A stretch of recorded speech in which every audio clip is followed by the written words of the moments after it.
Hey everyone, Max here, coming at you with a new Legacy video. Today we're playing the Legacy Showcase Challenge, which is always exciting. Don't always get an opportunity to do that, I guess every 5 weeks or so.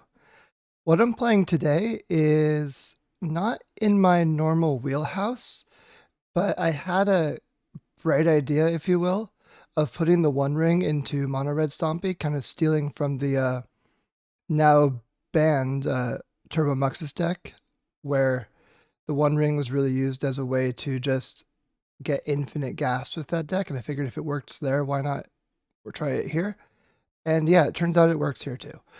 Um, all in all, this main deck is something that I based off of an older xJCloud John Ryan Hamilton list, and then kind of switched things out, added the One Rings, and made everything fit. And then he and I collaborated a bit on the sideboard to end up here with 2 Mindbreak Traps, 3 Leyline on the Void, 4 Dead Gone, which he told me don't leave home without 4. Makes sense once we get into the matchups. 2 Pyroblasts, just splitting them because there's some decks where it's beneficial to play Pyroblast over Reb. This is not one of them. Then playing 2 Brotherhood's End as my kind of artifact hate sweeper card of choice, and 2 Kenep Scarab Swarm, which kind of supplement the Leyline of the Void and are slightly like less intense piece of graveyard hate, but also like a really good threat against Delver. Meanwhile, like a top decked Leyline is dead-ish. So the idea is that this deck is a bit slightly favored into the Briscaminator deck, the most popular deck in the format. And its bad matchup, which was like the Goblin Muxus Stompy deck, is now banned out of the format because Name Sticker Goblin uses stickers, and WotC agreed that that was stupid. So good news for all of us who do not like stickers, and bad news for Turbo Muxus enthusiasts. But good news for me playing Mono Red today. So if you look at my MTG Goldfish history, I'm sure you've seen in past videos, I do like to look up MTG Goldfish of my opponents to see what they're on. I was very sneaky and intentionally played Reanimator last night in the Legacy Challenge to try to make people think I'm playing Reanimator, and it might affect the hands they keep or the way they play against me. If you look at my history here, this is, scam, scam, scam, scam, scam, scam, scam. And, I'm on a way to initiative, Golgari devs, definitely not whatever. But, it's like mostly scam decks. I think that people, given that scam is the best deck in the format, will also anticipate that I'm playing that.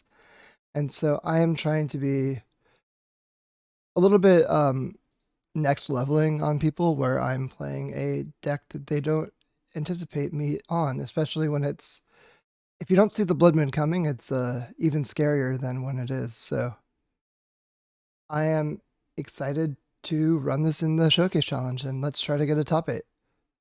See you all for round 1. Hey everyone, we're back for round 1. We are against Grindstone Cowboy, who is a painter player. Here's the most recent list.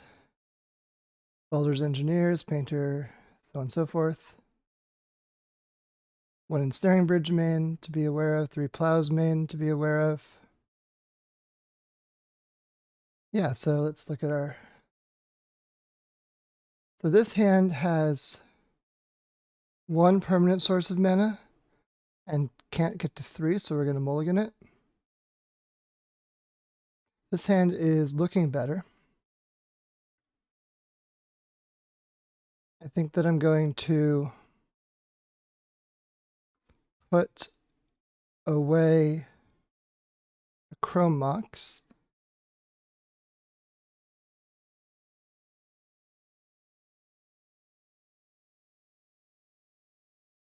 And then I think what I'm going to do next is I'm going to put a Fury under a Chrome Mox to turn 1 Rabble Master.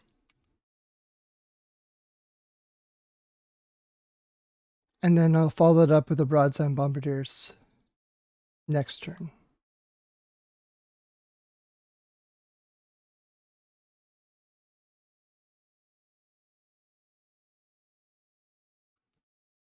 And the idea here is I'm just hoping that we can get a really fast clock going and wipe our opponent out that way.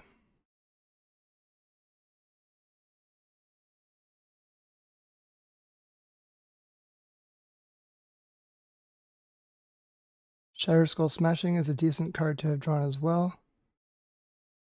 I can make 4 mana with this and then make 2 hasty creatures with this one if it comes down to that. I'm guessing that Broadside's going to get lightning bolted right now.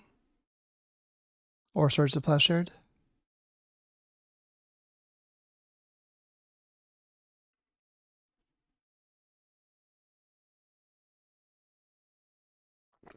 It looks like a plow is coming down.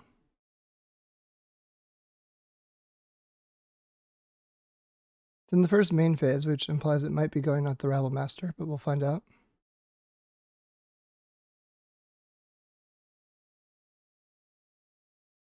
Yep, going at the Rabble.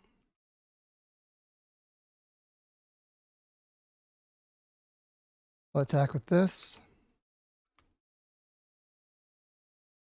I could fling the Goblin token now for 2 extra damage. I don't think that's worth it.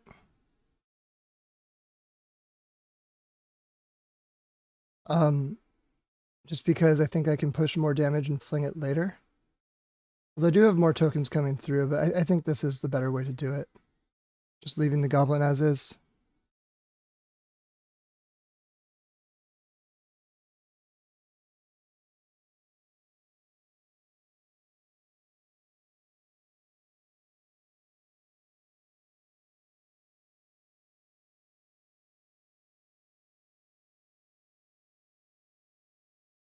Opponent's playing Urza Saga Soul Guide Lantern.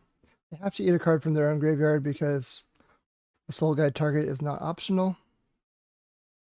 Goblin Welder. That's going to get hit with a Goblin token.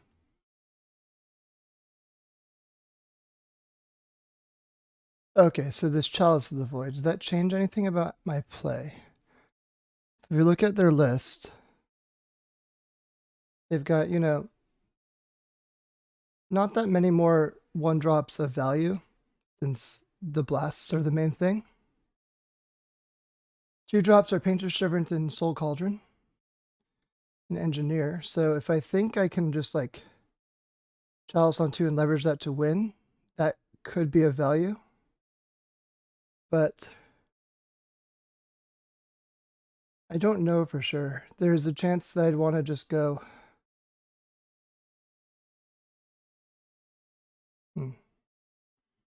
If I Chalice on 2 here, then look at my deck list. My hearses are shut off, and that's about it. Hearses are really good in the matchup, but that's all I'm losing.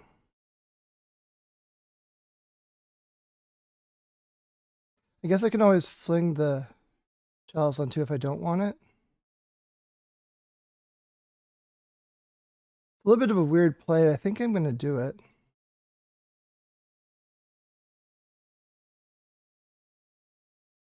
Do it second main.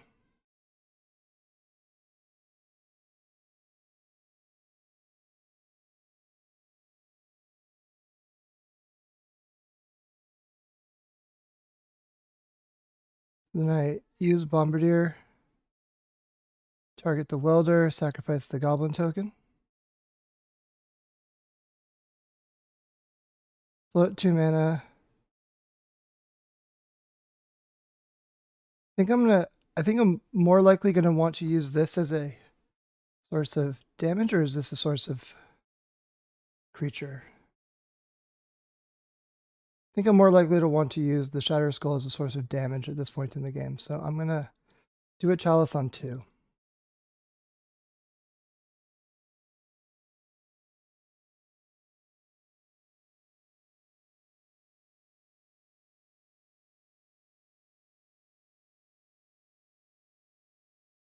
So this will prevent a Painter or Goblin Engineer or Soul Cauldron from coming down.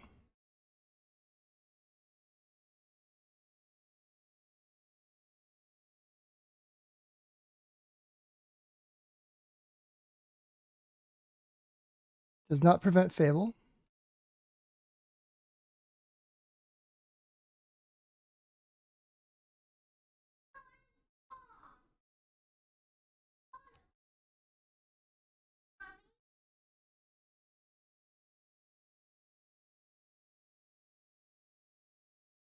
So at this point, I could attack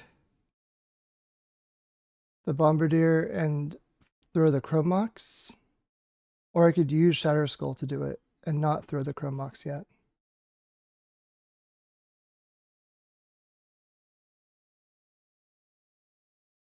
It's a tough call. I'm not exactly sure what to do. Okay, so I think what I'm going to do is throw the Chrome Mox at the Goblin Shaman. Or I could deal 2. I could attack and throw the Chrome Mox at opponent. I just don't know if I want to do that.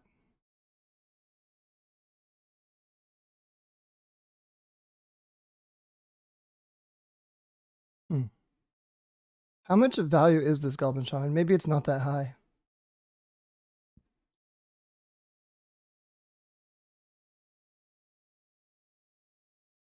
Do I attack and do nothing?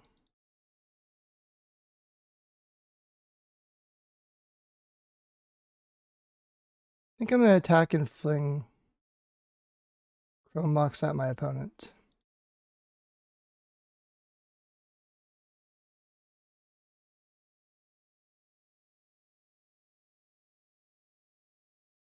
Attack.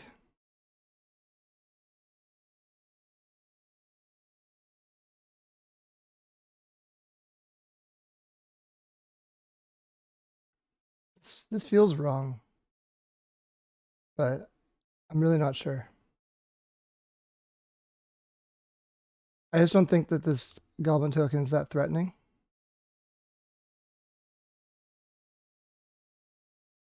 So this way, if I draw like a 4-drop, all of a sudden I can, like a ring, I can play it, and Bombardier just immediately can attack and throw it to deal 6.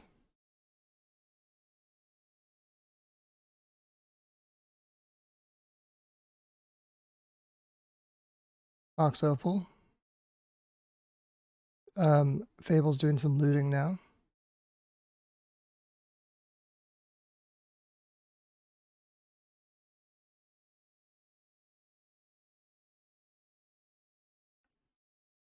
Opponent's thinking about what to discard. They're discarding 2 cards. And they will be Ray's Apprentice and Karn. Both those are castable.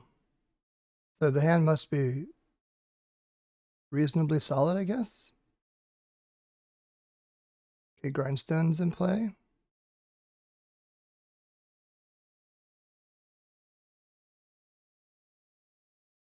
Making a treasure token. Sending me down to 20 life. This is like a Fury coming. 1, 2, 3, 4, 5. Snaring Bridge, okay. Then another card so that I can't attack. Pyroblasting nothing, yep, makes sense.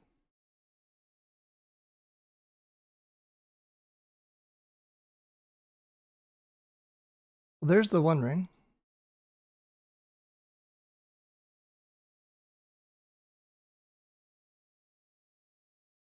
Which I will play and activate.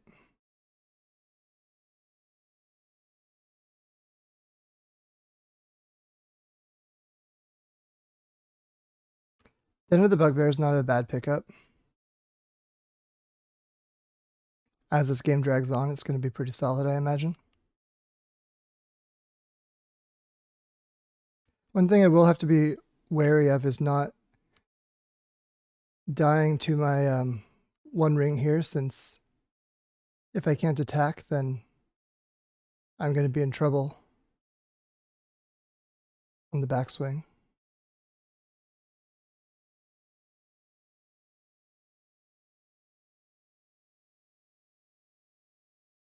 Painter's Servant got countered. But that means I can't attack. They just played it into the Chalice. Hearse is a great draw. It's also, you know, a 2-drop, so it's less great than it would otherwise be. Shatter Skull smashing will become very good, I think, as this game goes on. I could do it now, just like Shatter Skull. Or no, it would only deal 2 damage right now. I want to deal more than that.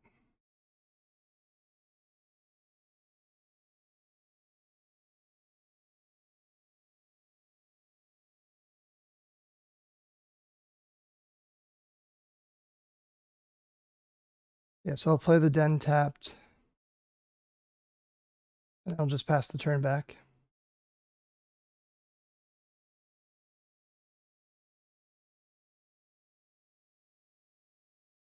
Unfortunate that my opponent's just going to basically be able to empty their hand and, I think, survive under this bridge.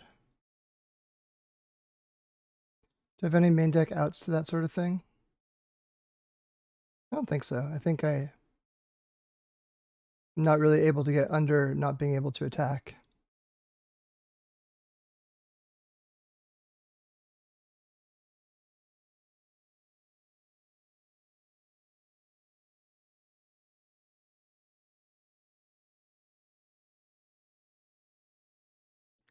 I could offer the trade here. I don't want to.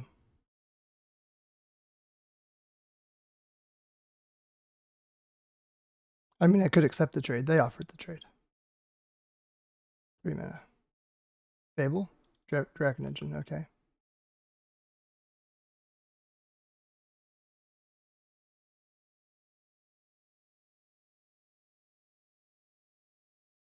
Fury is a great draw. Let's more cards here. Okay, so we got a City of Traders so that we're not having to pay a bunch of life. I'll cast a Fury on the Goblin Shaman and the Dragon Engine, I believe. Actually, on the Reflection and the... not that concerned about the Dragon Engine itself right now.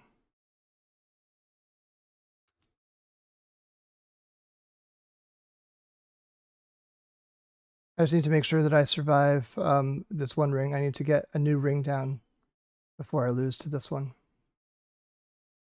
Which should be fine. I just need to draw another one.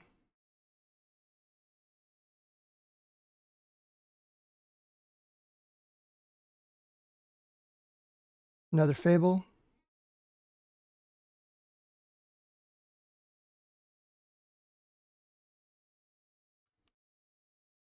Okay, we'll draw 4 cards now.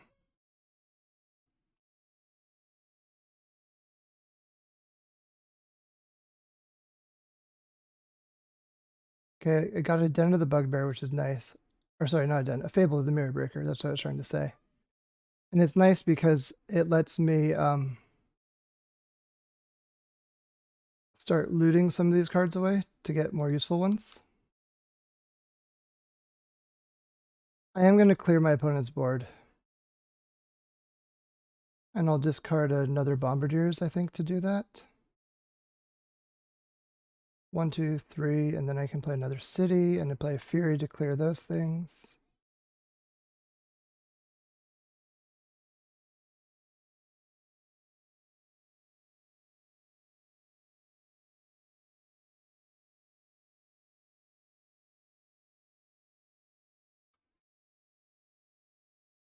Obviously, all I would really like to do here is attack, which I'm not being allowed to do. Very, very unfortunate.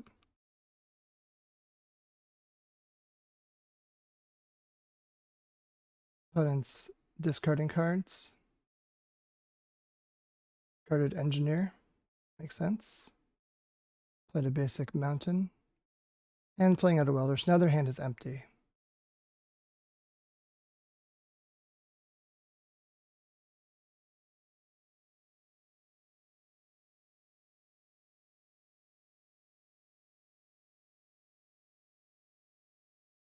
So I think with the discard trigger on the stack, I'm going to draw a bunch just so I have more selection on what I'm discarding. I found a new ring. That's fantastic. Okay. So let's discard an Ancient. So we'll say yes to this. We'll discard Ancient Tomb and one of my licensed Ursus. Found a Rabble Master, which makes goblins even if they can't attack. First things first, new ring. Don't want to die to the old ring. This one will stabilize us. Keep it. Not tapping that at all. We also now have protection, so this can tap with impunity, which is nice. So we just tap that for 2 mana. And then we can do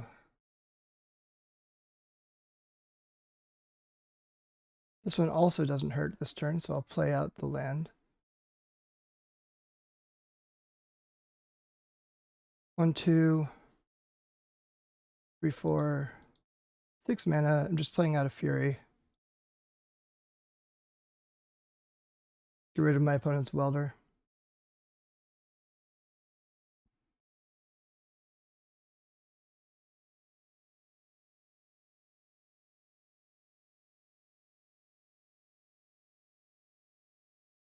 And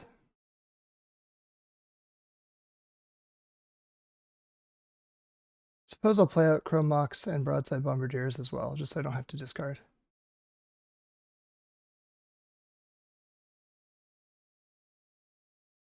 Okay, passing turn. Now it's going to be a lot of draw go, so I'm just going to play really quick. Because I'm way down on clock because I've been multitasking parenting as I often do.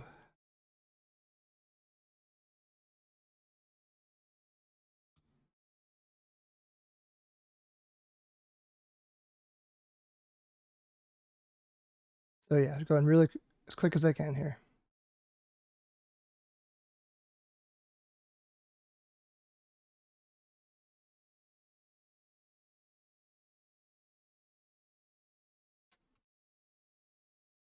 Okay, I played a Rebel Master.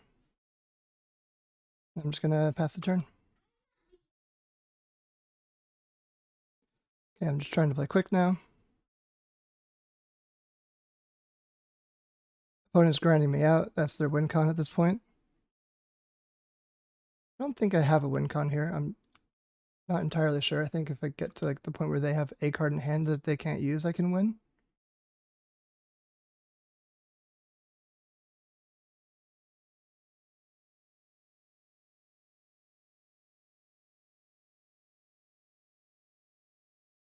Oof, yeah.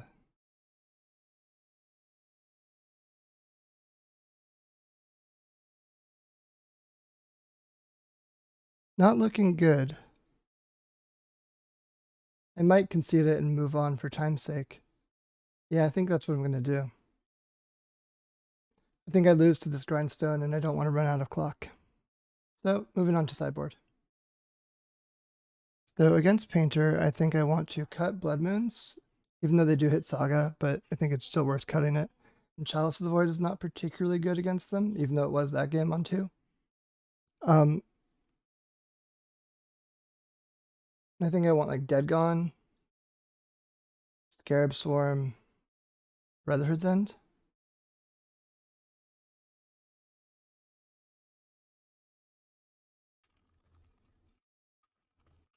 Opponent's being very kind. They listened to me on Eternal Dirtles and really enjoyed the interview. I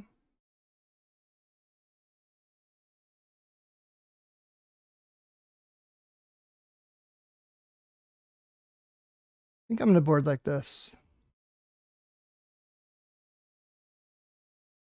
Okay, yeah, I'm running it like this.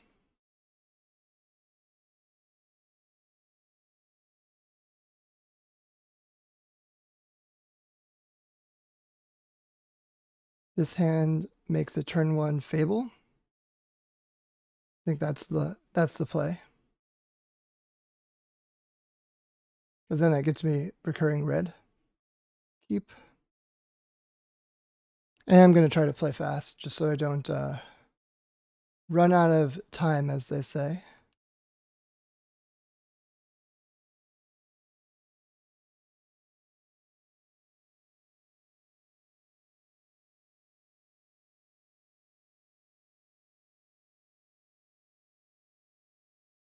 F6ing my opponent's turn, which I'd never do with a blue deck, but here we are.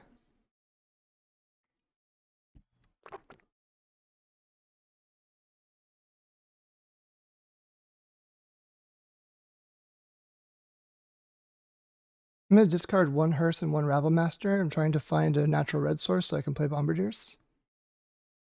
Did not find the natural red source, but the hand still plays. So I'm going to attack with Shaman. See what they do.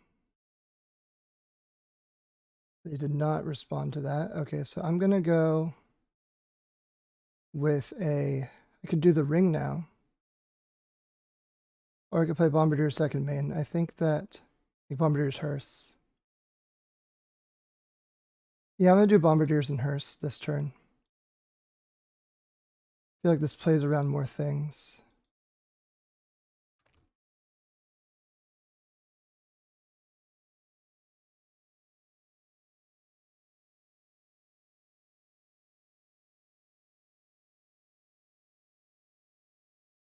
Okay, and then Hearse can kind of get control of the graveyard here.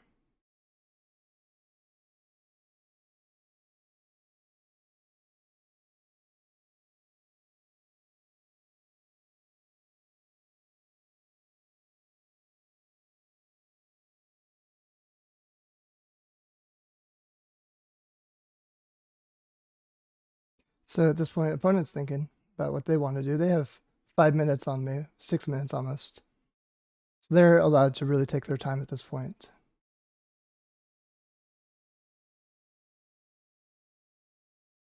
I was a bit slow on getting to my computer and just kind of really just taking my time talking through things. So I didn't have that luxury. Now they're making a treasure. I'm not going to trade the Bombardiers. My Bombardier is more valuable than their Goblin Shaman because I can incidentally throw anything at it to win. Or I could like Fury.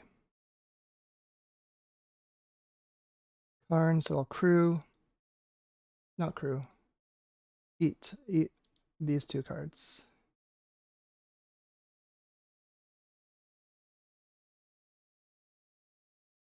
Karn probably has to tick up, is my guess.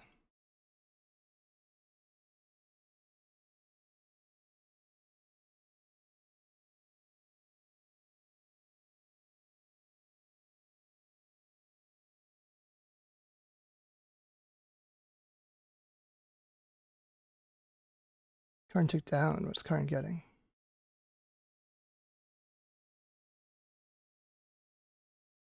Ensnaring Bridge makes sense. Kind of as we saw last game. Another Ancient Tomb. Not quite what we wanted. So now I will attack. Let's see, 1, 2, 3, 4 plus 7 is 11 damage. So I do need to kill this Karn.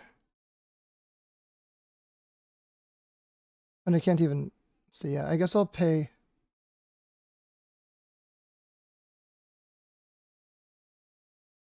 If I attack like this, yeah, so I attack both of these at Karn.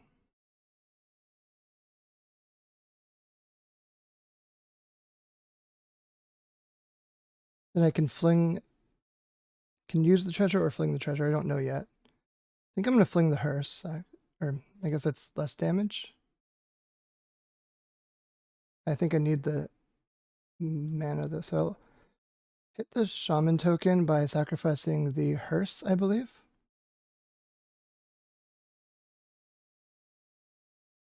And I'm taking some serious damage here to do this, but I think it's worthwhile.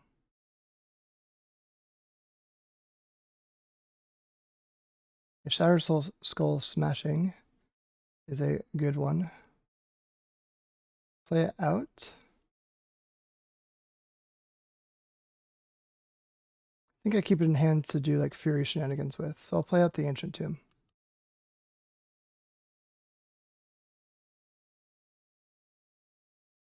Then an opponent is going to be making things. Probably play Ensnaring Bridge and try to lower the quantity of cards in hand.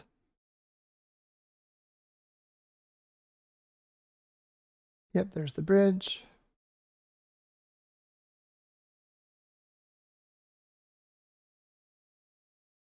So I go to 7 here.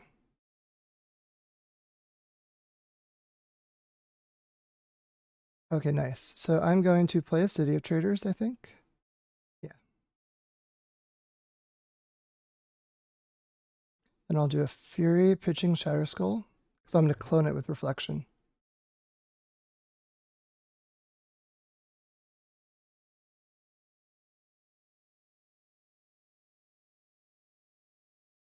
Like that. And I got the game. And now we have like 8 minutes left for game 3, which is good. Okay, so I don't think I want to really change too much about my boarding plan. Let's double check their list. Okay, so their list says that they have 2 Karns. And so I don't really need to play too aggressively around Karn, especially since I can destroy it. So I'm like considering Chromox and stuff. I don't think I want Leyline. I have enough kind of graveyard interaction with the Scarab Swarms and the Hearses. I think I'll just run this back.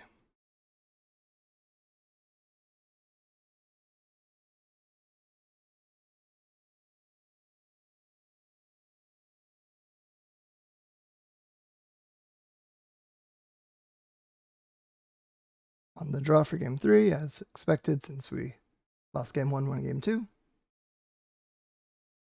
This hand does pretty good stuff. It's a little bit slower, but it has Brotherhood's End in it, so I can beat like the board state that they create, so I'm going to keep it.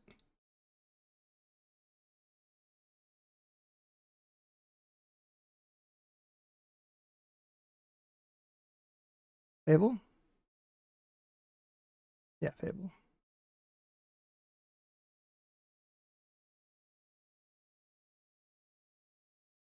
Okay, I'll play a tapped Smashing.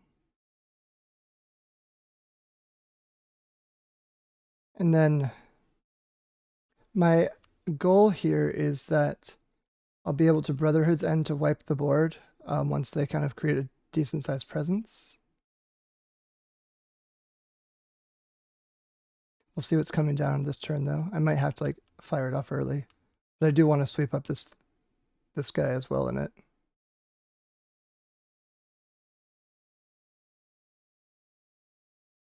Karn's coming down, okay, so that's worse for me. If they tick down, I'm going to Brotherhood's End because it will wipe the Shaman and the Karn.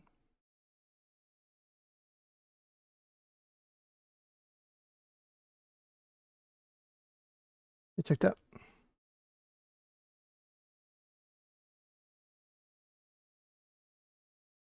I do want to play Den of the Bugbear this turn, I believe. Now the question is, do I want to go for the Fable? I think I want to go for the Fable.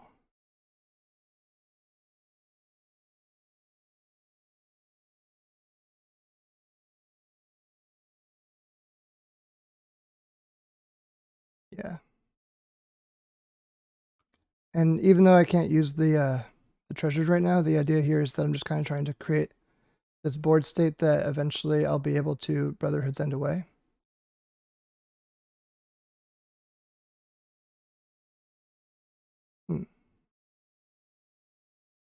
I think I accept this trade because of the fact that my treasures don't do anything with this card in play.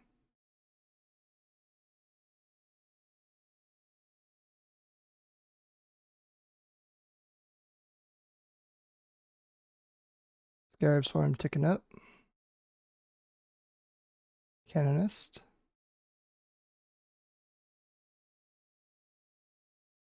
Bombardiers is a great one.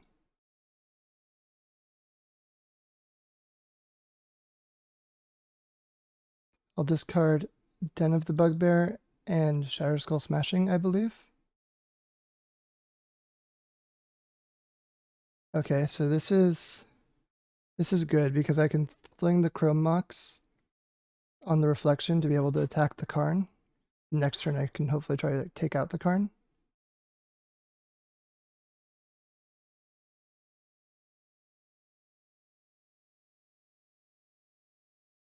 Yeah, so I play Chrome Mox now.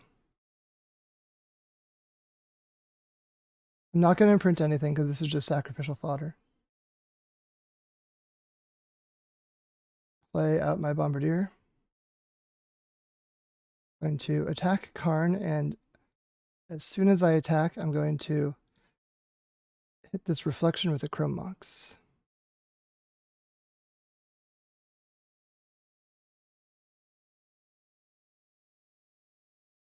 Okay. Looking good.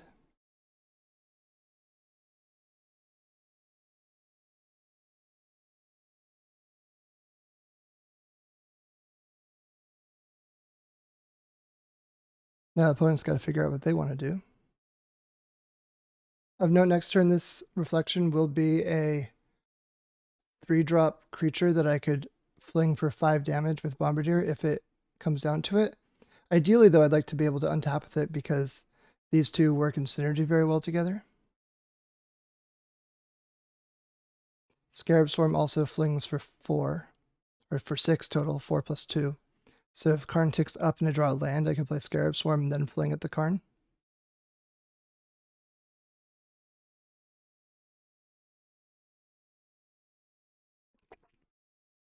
Right now, if I target their graveyard, they have 2 lands, so I'd make 2 1/1 colorless insect artifact creatures.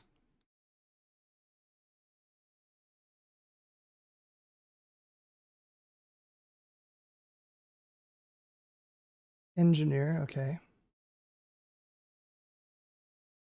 Really am looking for that land.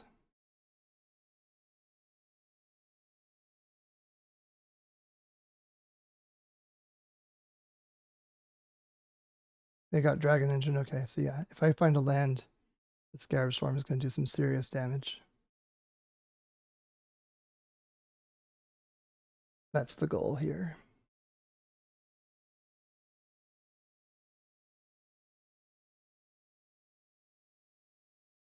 No land, but that's okay, I think.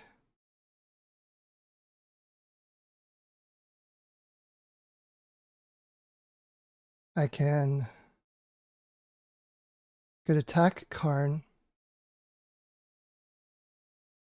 I could attack Karn, fling the reflection, and then Brotherhood's End everything away.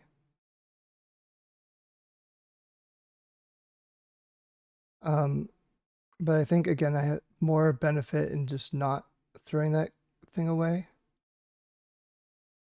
Let's start with an attack into Karn.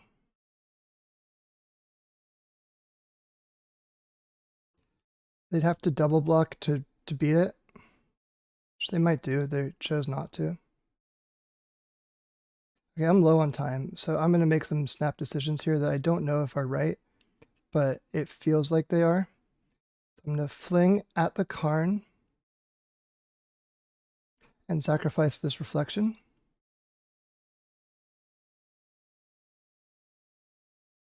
Then I'm going to do a Brotherhood's End for 3 damage on everything.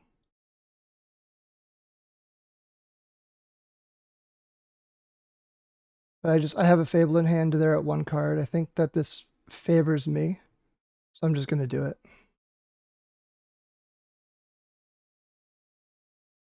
I'm really not sure on it. I just don't want to run out of time and lose the game because I didn't make a decision.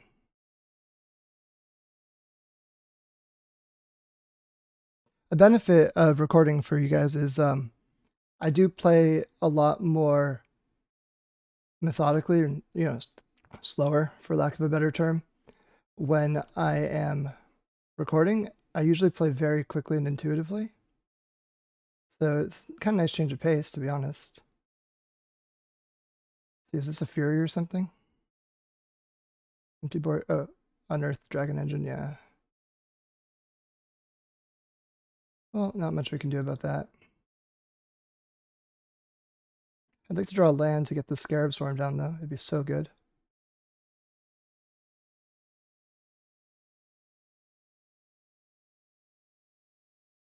Hey, there we go.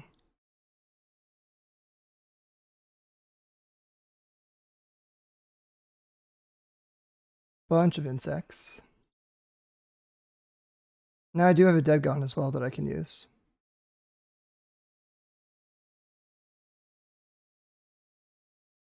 Painter, yeah.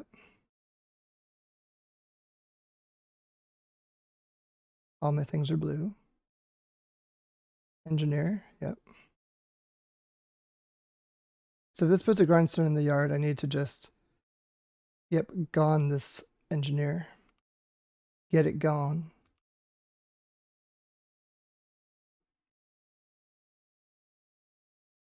Or cast dead, I suppose, not gone. Make it dead. Then I'll also play a Fable.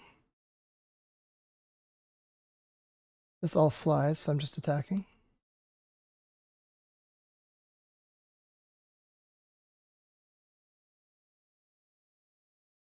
Okay. I can activate Fable now. Bridge is down. Good thing these are all 1-drops. Or 1 to power creatures, I meant to say. I will discard both of these land, or both these cards in hand. I don't need them. 2 more Chrome Moxes, perfect. Let's attack.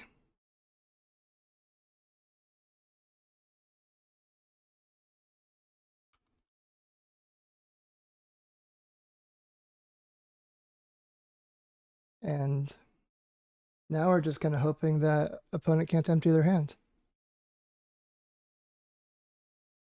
Saga, okay. Last card of land. GG.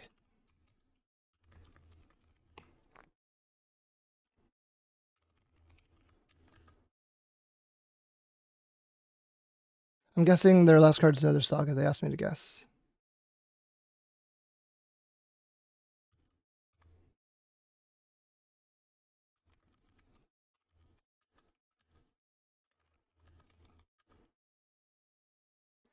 Yeah, Chaos Defiler would have been a really good card for them to be able to cast here. But we got the match. Awesome. I'll see you all for round 2. Hey everyone, we're back for round 2.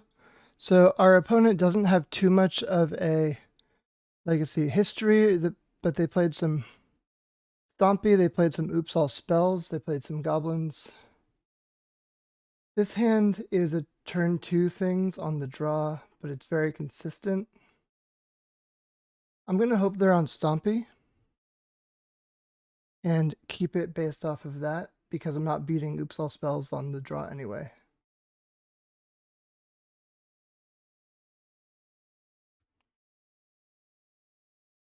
Misty Rainforest. Neither Oops All Spells nor Stompy. Basic Island, okay.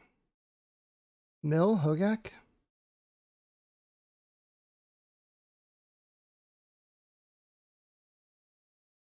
So open Den of the Bugbear because it needs to enter untapped. It needs to enter early. Turn 2 is probably Fable. Getting milled for 6 now. No, they don't have a second land. The One Ring, okay. That's actually quite good. But I think I want to...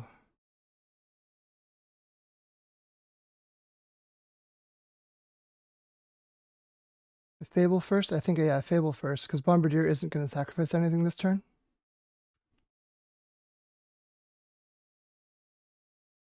And the next turn I can get rid of this Hedron Crab really easily. The turn after I can get rid of Ruin Crab. Okay, now I get milled for 6.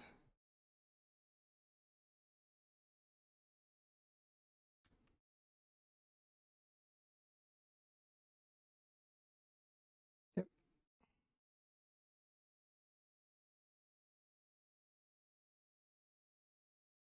And I might not loot just off of trying to keep cards in my library. And my hand is pretty decent. I'll pitch a Blood Moon. And I don't care. Yeah, Blood Moon Smashing. It changed my mind, but this is actually really good because now I can do everything I want to do.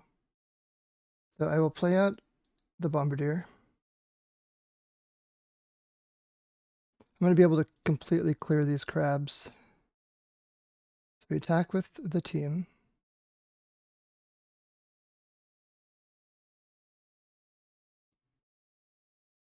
They'll be able to Fury and then Fling Fury.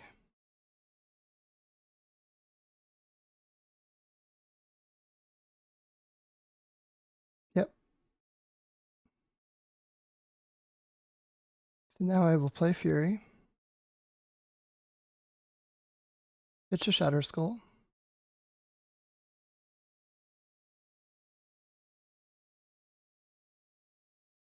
This might get forced.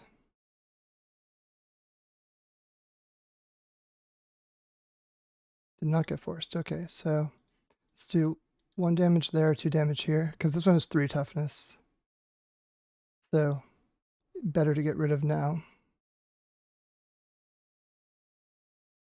I think as far as ending the game goes, I am more motivated to hit my opponent for 7.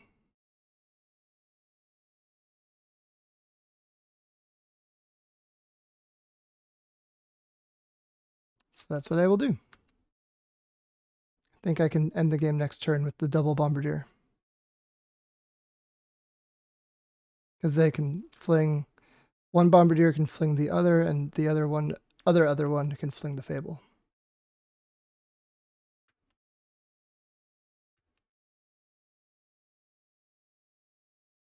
Mill is not a deck that you see very much, so I'm not entirely sure what to expect, although he, can come up with some idea. So let's start with a check that if I don't cast any counterable spell, if I just do nothing, I can animate this den, attack, fling here, and deal 1, 2, 3, 4, 5, 6, 7, 8. So the Hedron Crab would have to chump. And they don't know if they can 34 me. Let's see here. If I play the Bombardier, I can still get rid of this if I want to. That's what I'm going to do. I'll play Bombardier. If it resolves, I win. Cool.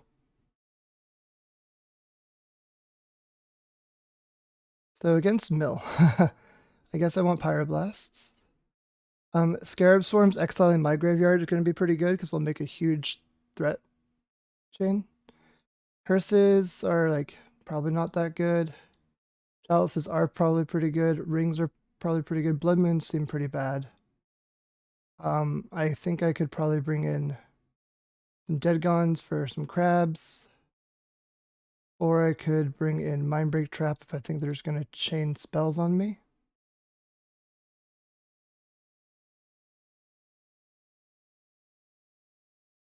Or I could bring in Blood Moon or keep Blood Moon over like the Dead Gons to do fetch land stuff. Like turn off fetch lands. Because with the crabs, the fetch lands deal double. Maybe that's better than the Dead Gons.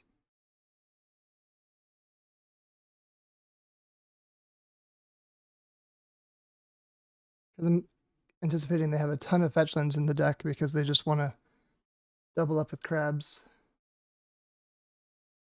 I could even go slightly above 60 if I want. Like I could go to 64 cards. Play both of those.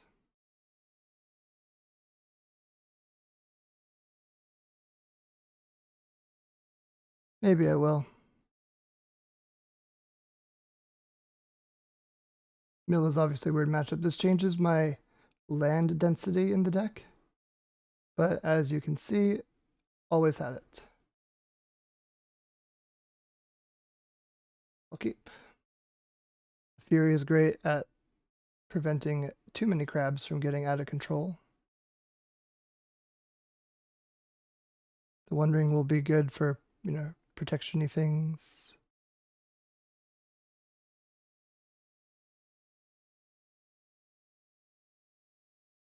Crab? Ponder. Not even a crab.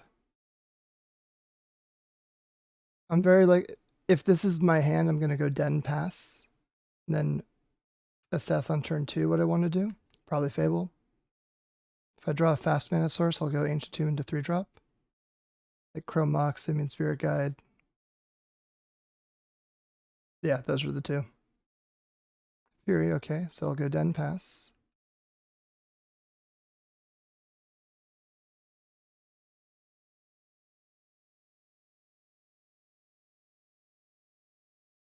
And now I will play out a Fable.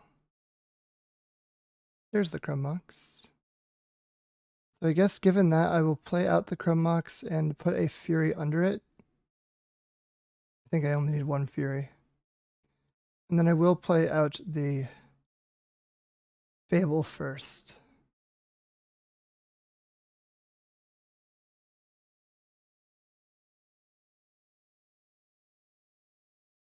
I'm trying to play around days for clarity here. The Crab deck seems like they should be playing 4 dazes for sure, so I want to try to invalidate that if I can. Even though we didn't see it game 1.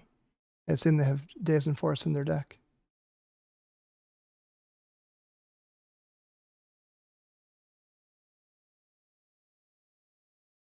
Maybe they have double Daze, and that's what they're thinking on right now.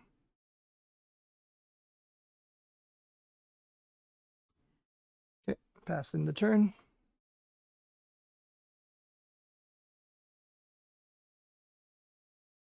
I'll represent Pyroblast. I have a ton of time. I want F6. Brain Freeze, okay. Ooh, that's 9 cards. Rough. Because I played Chrome Mox and Fable, so yeah, that's a lot of cards coming down.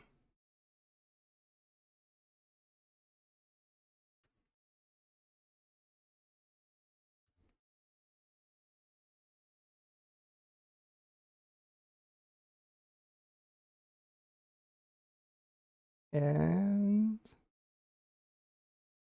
what's my third cards? So exciting.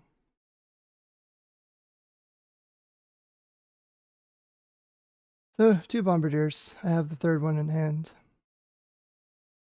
If I can get a Scarab Swarm, I'll make so many tokens. I think this is going to be the 3 mana, like, mill 13 or something. Yeah, 14. Well, there's one of my 2 Scarab Swarms.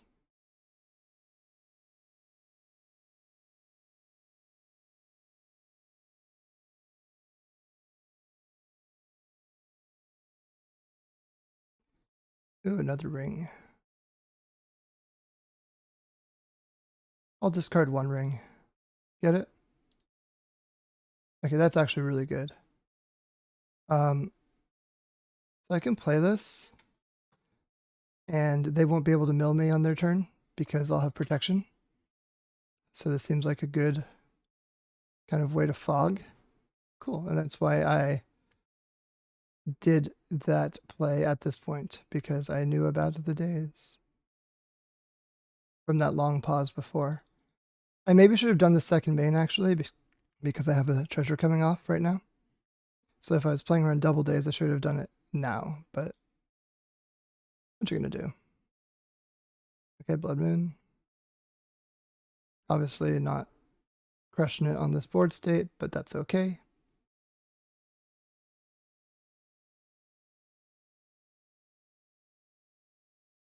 Each opponent. Oh no. Oh, we didn't get that many cards in, at least, because we have expensive cards in our deck. Okay.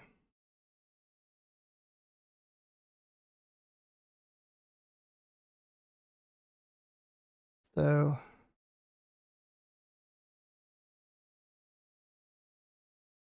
1, 2, 3, 4, 5. So if I draw another mana source, I can Bombardier and Rabble Master. It seems worth it.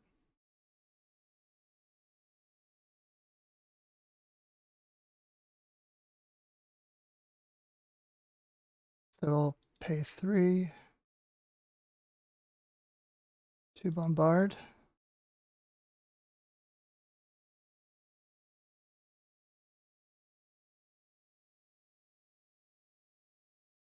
Then I'll pay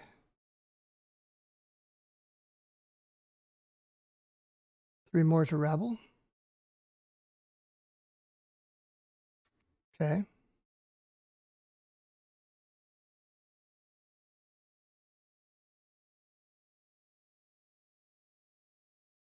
Everyone's attacking. Good job, team. Figured it out.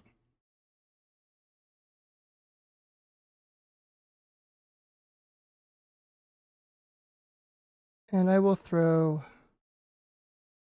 the One Ring at my opponent now.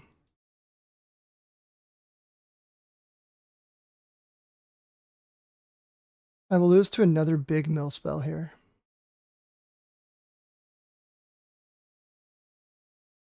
But I'm okay outside of that. So here's hoping. Okay, they draw 3.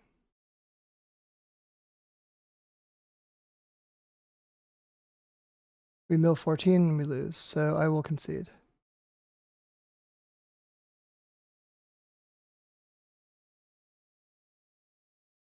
Before I reveal my last cards, right? There's no point revealing them.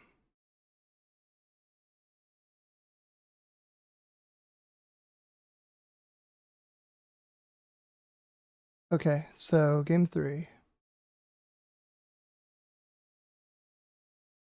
I kind of like how we're set up. Maybe these dead gons are not worth it.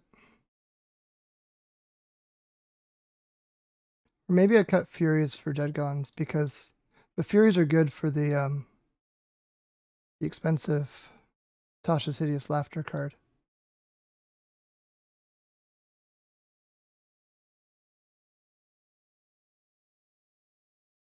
Yeah, I'll do it like this. Because I can just, alt cast Furies early to wipe the goblet or wipe the crabs. Okay, so Chalice on 1 is fantastic. We'll keep it.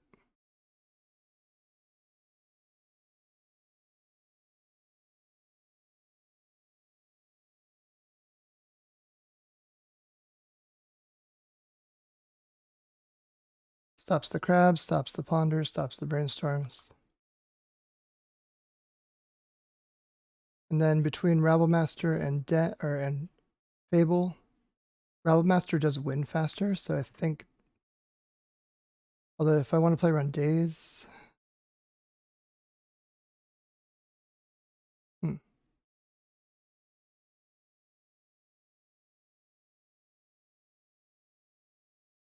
know what? I'm gonna do Fable. Because if the Fable flips, then I can double up on these things, and that pushes a ton of damage. So I think that this is maybe net positive damage in 4 turns.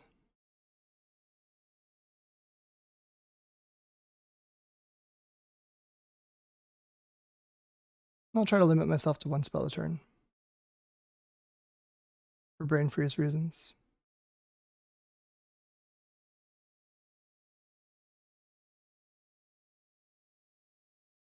Opponent mills 8. Yep.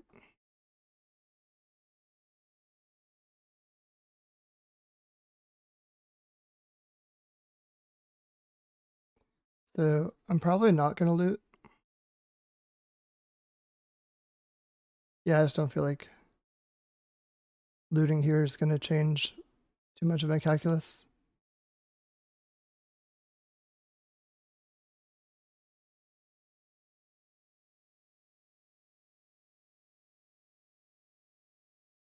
So I can play a Rabblemaster here.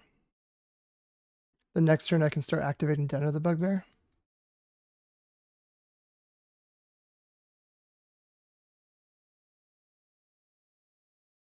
So I'm just going to try to end this game really fast. Obviously, lofty goal, but I think we should be able to.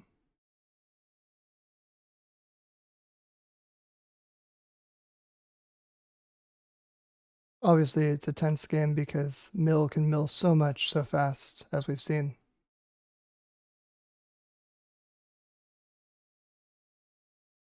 It's Probably like a mill 14.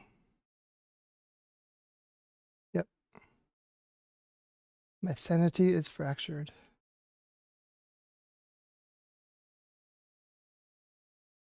Gemstone Caverns, perfect. A little bit of sarcasm, so one. This is 4 mana to activate, so I can play Gemstone actually. Is there any reason to play Gemstone other than Ancient Tomb?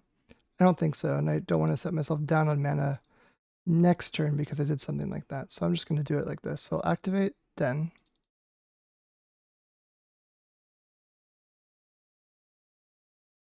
And then I'm going to crash in with everyone.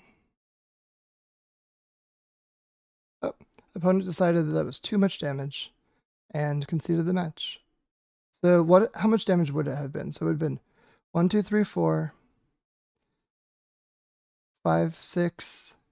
Let's count the number of goblins first. So 1, 2, 3, 4, 5. The new goblin generates, so 6 goblins. So this is gonna have +6 on it. So, and then 7, 8, 9, 10, 11, 12, 13, 14, 15, 16. So it actually would have been lethal. That's awesome. This was a lethal attack. So that's why they conceded. They just did the math faster than me. Sweet. We're 2-0 now, and on to round 3. Everyone, we're back for round 3. We're against Chipotle Dog Bowl. Our opponent's MTG Goldfish says that they play a lot of different decks, but they just 5-0'd with Beanstalk control. But I mean, I shouldn't like hard lock them on it. They have Grixis Scam from earlier this month. A prelim. We'll see what they play, but I guess it was the deck they 5-0'd with today. We'll be on the play. Oh yeah, they're on 80 cards, so we figured it out. They're on Yorion control.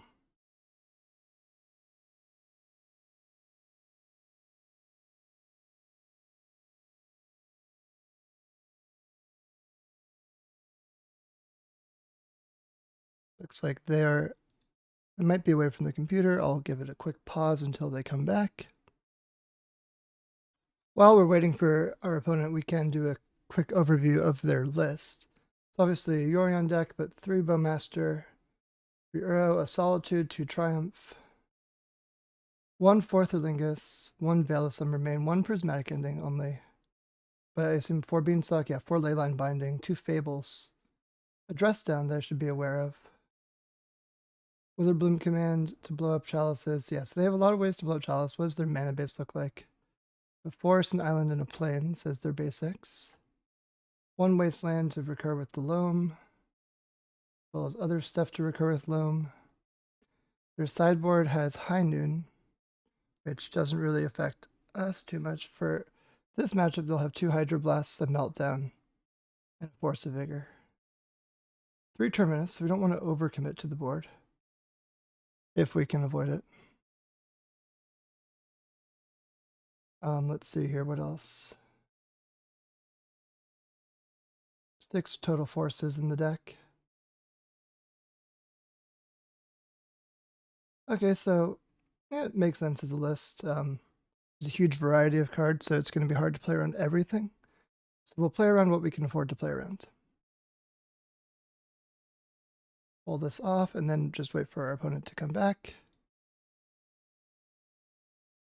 Playing a really grindy control deck like this and being AFK for several minutes is really not the ideal way to do it, but that's on them. You know, I've been behind on clock, especially like, you know, in round 1 and stuff, talking through my plays.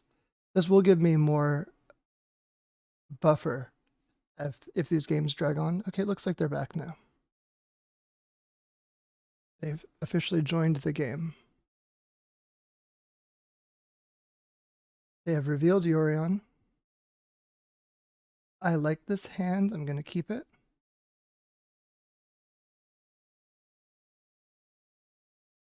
So I think my plan is turn 1 Hearse, and then turn 2 Fable, and I can like pitch this Chrome Mox. I think I have to make the most out of my resources here. And doing it this way Means I'm not like pitching an extra Fable to a Chrome Mox just to get things down faster, and then can instead discard this Chrome Mox. They kept it on top, so nothing to eat with Hearse. That's why I did an F6 there. The Wondering, that's going to be really good. Do I do that now? Get ahead of things? It's going to be a lot of pain to do that with this Ancient Tomb. No, I think I Fable now.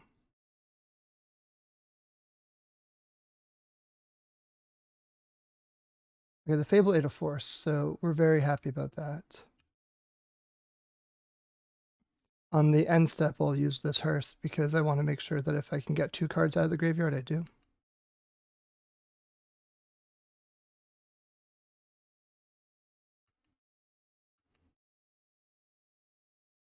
Fury is not a bad draw either.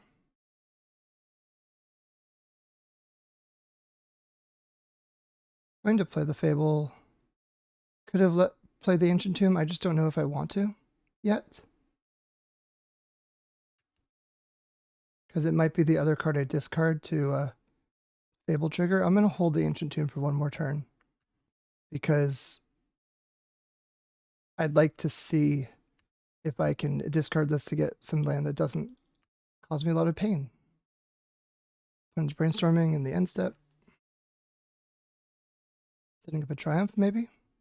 Nope.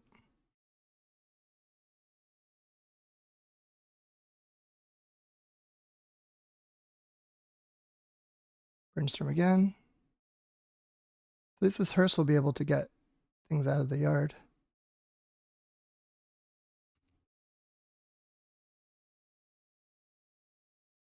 I'll get rid of a Flooded Strand and a Brainstorm.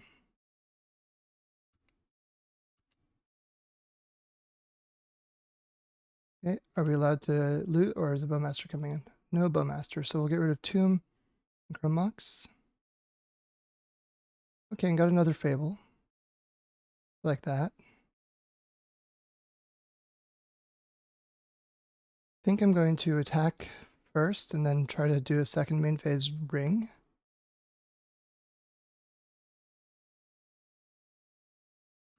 Using my artifact, my treasure token. Yeah, I think this is going to get out of control for them.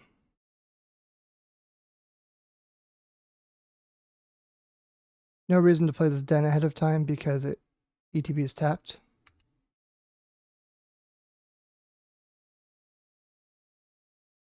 Now we'll play it. Leyline Binding. Gonna get rid of ring. Yeah, that makes sense.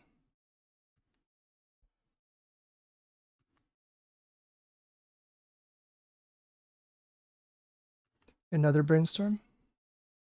Doing it off of white. Interesting choice. Maybe they have a Fable in hand as well. That's what that would imply to me. Ponder, okay. Do they have Murktide in this deck? No.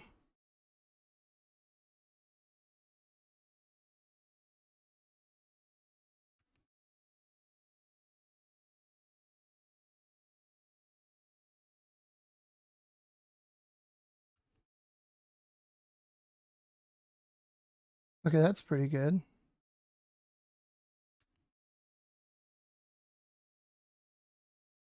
I think if I'm going to attack and then Chalice 1 and Chalice 2.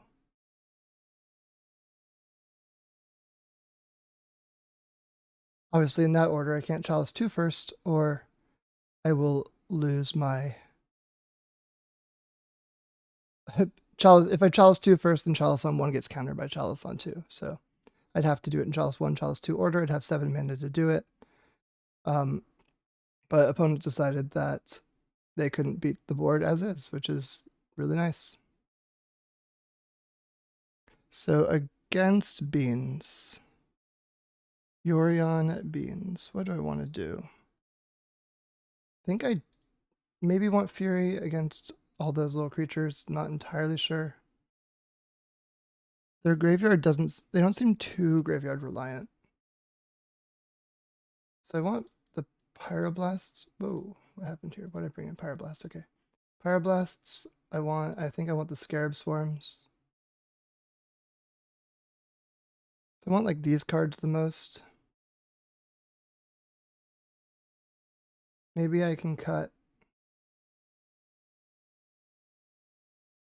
2 Furies or 3 Furies and a Hearse. But all the Hearses, they're not like that graveyard reliant. But it is a good way to have a threat in play that doesn't get swept up by a Terminus.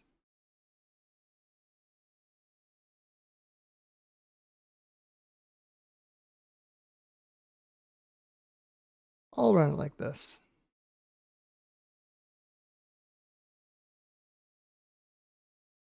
Not super sure on this Hearse, but versus Fury. But I think maybe a 3-1 split like this makes sense. At least it makes sense to me right now. I don't think either card is going to be key in winning this. I don't think I want Dead Gone either. Look at their threat base, like it does do some stuff, but actually, yeah. Maybe Dead Gones are better because they just bounce the Triumph or whatever. Or kill a Bowmaster. Split 2 Furies, 2 Dead Gones, since I don't quite know.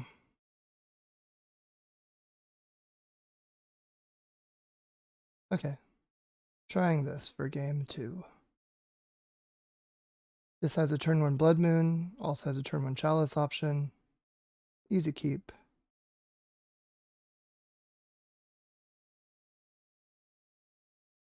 Also has a turn 1 Fable option. Depends how they open.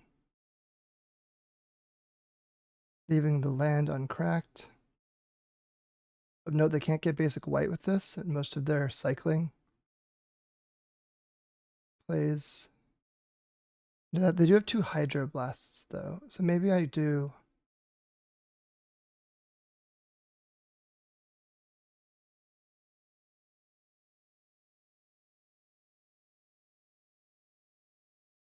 I'm thinking about doing Chalice turn 1. Yeah. Play the Chrome Mox first.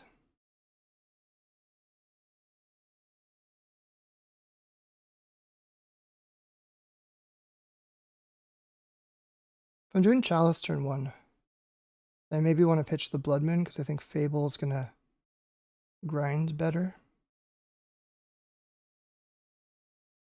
Yeah, that's what I'm gonna do.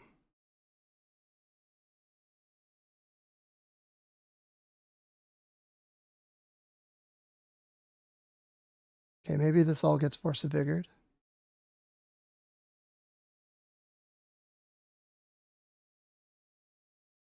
Sanders Lounge, okay, so they're just trying to get Leyline Binding going.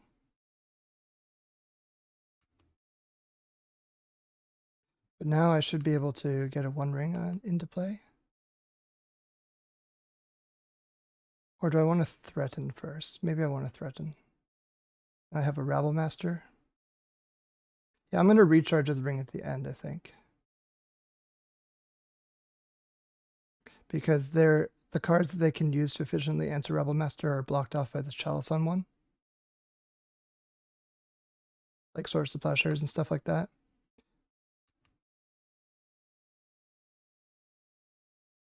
And the Rabble's in there. Bowmaster?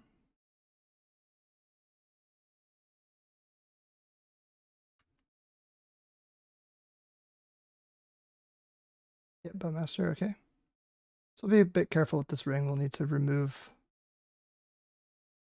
stuff first. They might actually trade it off with the Rabble Master next turn, which is okay for me. Because then I could land a Scarab Swarm and get a huge board into play. Because I'll have 3 lands, maybe a Bowmaster to make 4 insects. They Uro here, I'll feel really good. Okay, they did not Uro.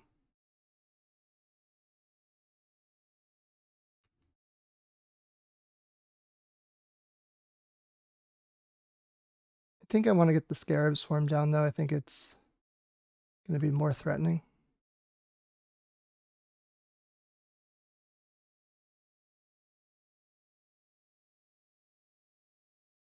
So double block is what I'm anticipating here.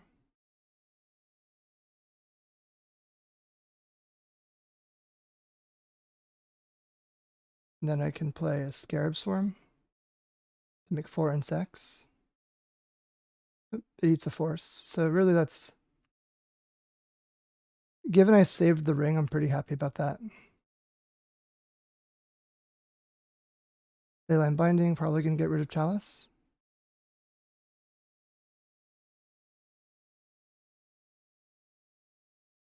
Wandering again. Okay, so they have Yorion and Unknown in hand.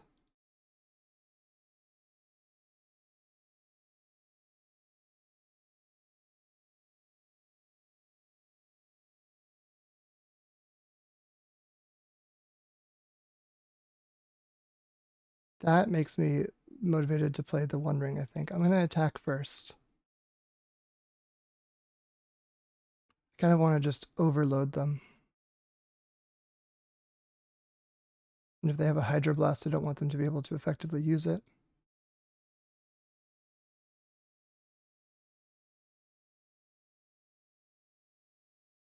Okay, so now I can do Ancient Tomb and pitch Simian Spirit Guide to play a Fable.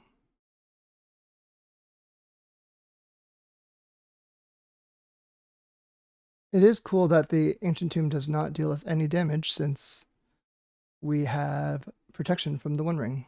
So damage is prevented until our next turn. 2. What are they doing here? 3. Their own Fable. Deal. They have Yorion and an Unknown in hand. So now with the Fable discard draw on the stack, I'll draw 2 with the One Ring. Nice, nice, nice, nice. Okay. So I have 1, 2, 3, 4 mana. Guess I can discard Mountain. No, I don't want to. Because that's 6 mana as well. With the Goblin. So no discard.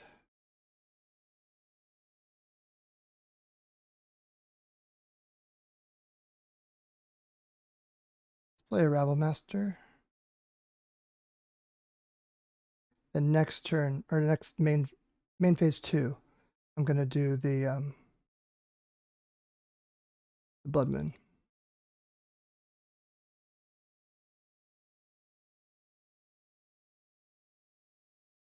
Okay.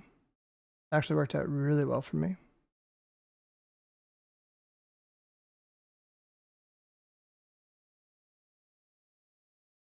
Maybe they'll trade. They didn't. But now we can Blood Moon.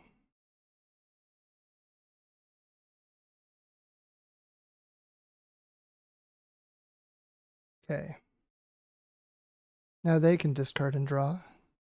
Their island and abundance of mountains. They discard an Uro and a plow.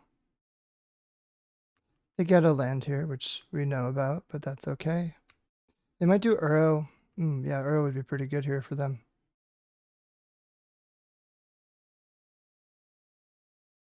Yeah, they can flicker their Leyline Binding, which puts Chalice back down on 0. And they can probably Leyline Binding the Blood Moon, is my guess.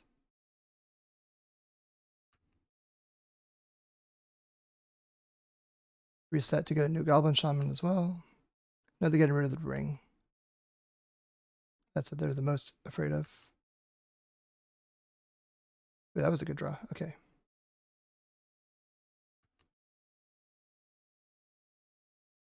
So let's go 1, 2, 3. Broadside Bombardiers. And I think that I'm just going to...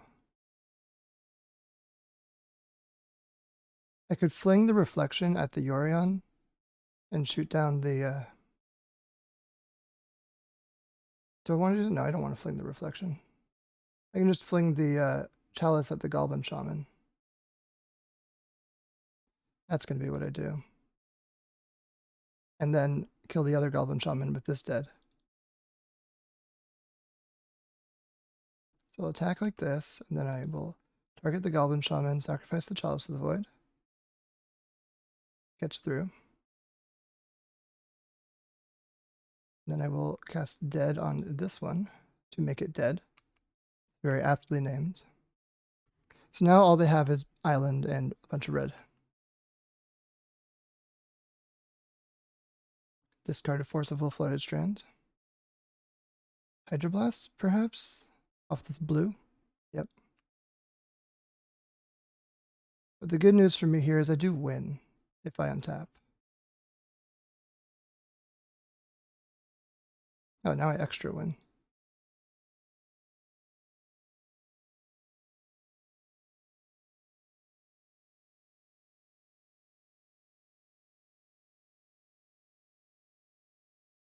Now I attack with the team.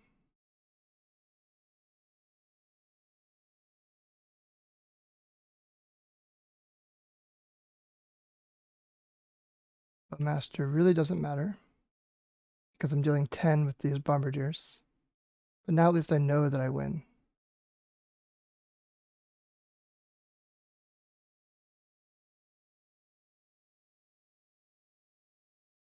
We'll let them block, it doesn't really matter. They're out of cards, so I know I win. So first things first, I use this Bombardier, target opponent, sacrifice Rabble. Then use this Bombardier, target opponent, sacrifice Bombardier. And we got there. Awesome. 3-0. And I'll see you all for round 4. Hey everyone, we're back for round 4.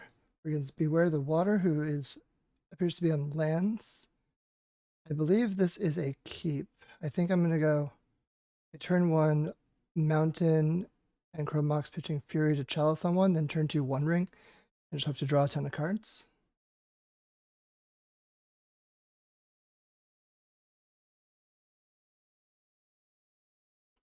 So this is kind of a spot where the One Ring really excels.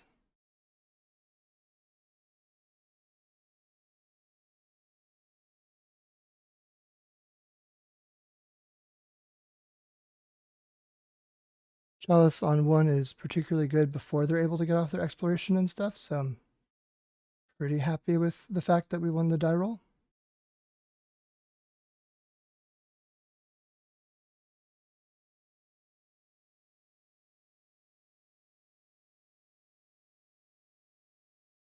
Chalice on Uno. Your go.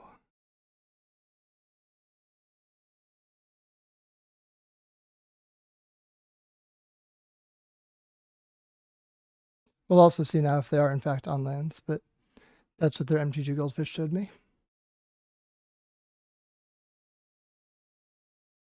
So that's what I'm anticipating.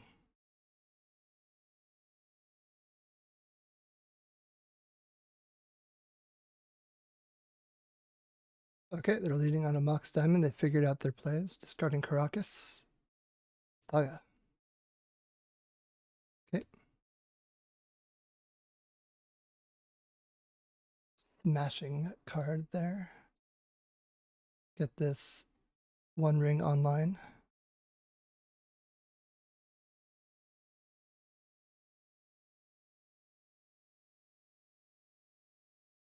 And I think I'm going to actually do this in their upkeep so that if they have a Besieger for my One Ring, I don't lose out on the card or they lose out on their turn. Because they could pop it with the... No, it's a destroy. It's indestructible. That was dumb. There's no reason to do that. Doesn't really matter, but all things being equal, no reason to do that. Oh, there's a Blood Moon. We'd love to see it. Okay, so 1, 2, 3. Get down a Blood Moon. Probably make a construct in response.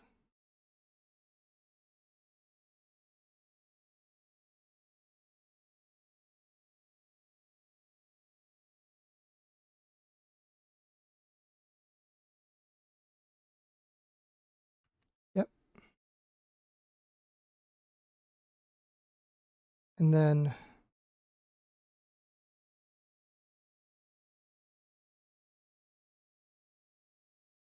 there's no reason not to just kind of play the Rabble Master. So that's what I'm going to do. Holding the last smashing because I might want to just kill the construct with it next turn. And then this attack is like obviously a jump attack, but it's free. Like playing it second main phase does the same thing, except this presents a situation that's better for us then. So we may as well just go for it.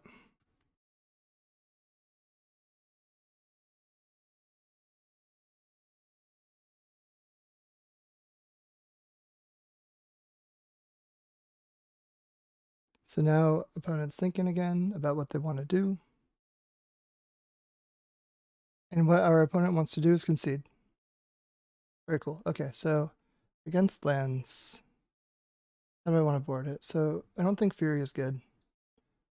And like, I think I want Scarab Swarm and Brotherhood's End. And I probably want Dead Gone too for Merit Lage. Cut Fury, I can cut like Chalice on the draw maybe. What does their list look like?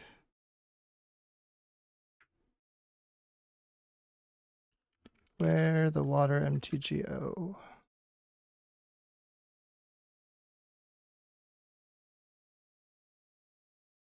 So looking at Force of Vigors coming in, Kozilek's Return coming in, Haywire Might coming in, Blue Elemental Blast coming in.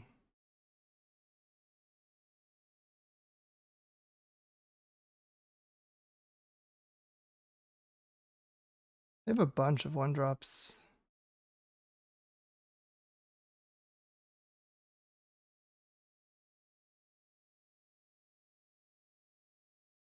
Maybe and Hearse is good at life from the against Life from the Loam recursion, but I don't think our game is really going to be too much about that.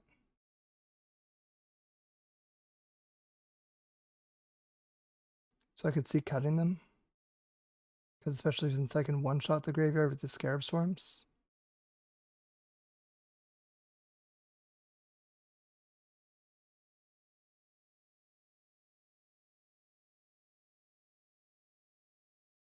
Yeah, this seems okay. I will try this. I'm not super confident on having these chalices, but I think they're better than the alternative. Like shutting off crop rotation is quite good, even if I can't shut off an exploration immediately.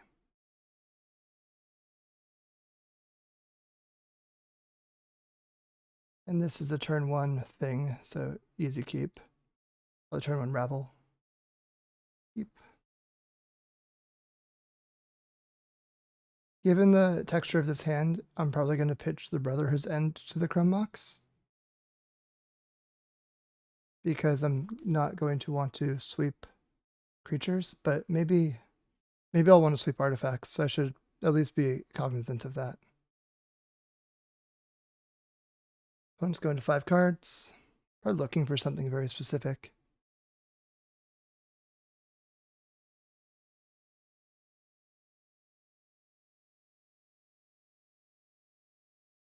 They're thinking on this 5, which probably means that they like it and are trying to figure out what 2 to put back, like what their game plan looks like. It's tough to do, but they figured it out.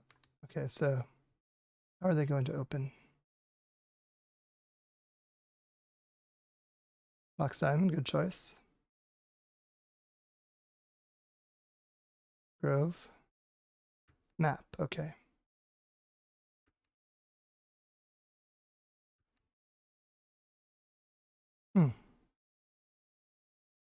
Maybe given this, if they tap out next turn, I might want a Brotherhood's End to blow up artifacts. So I'm going to pitch a Rabble Master to this Chrome Mox, then play the other Rabble Master.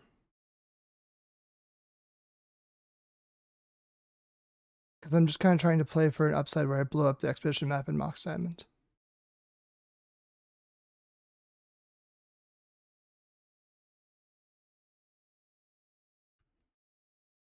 And obviously, Rebel Master still does a bunch of damage on its own. I'm going to try to save the One Ring for when I'm being threatened by a Merit Lage. Unless I just don't have much action left.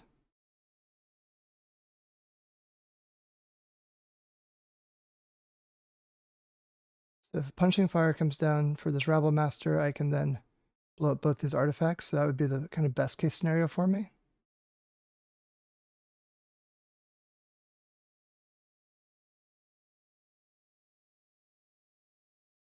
But I could also just see a world where they don't use the map. Okay, well, they're wastelanding me.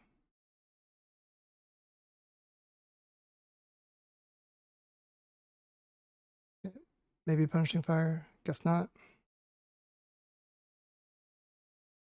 We attack.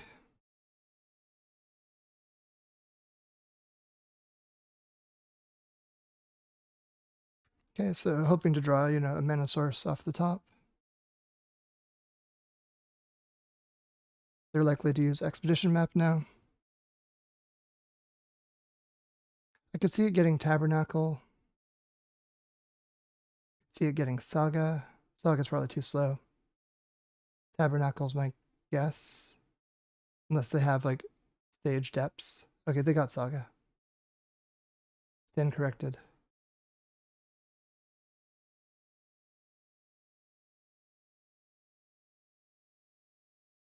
Okay, so let's see if I can get...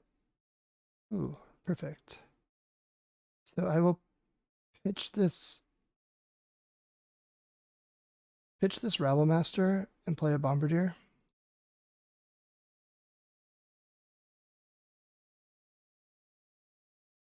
That would be attacking for so much damage. And actually lethal.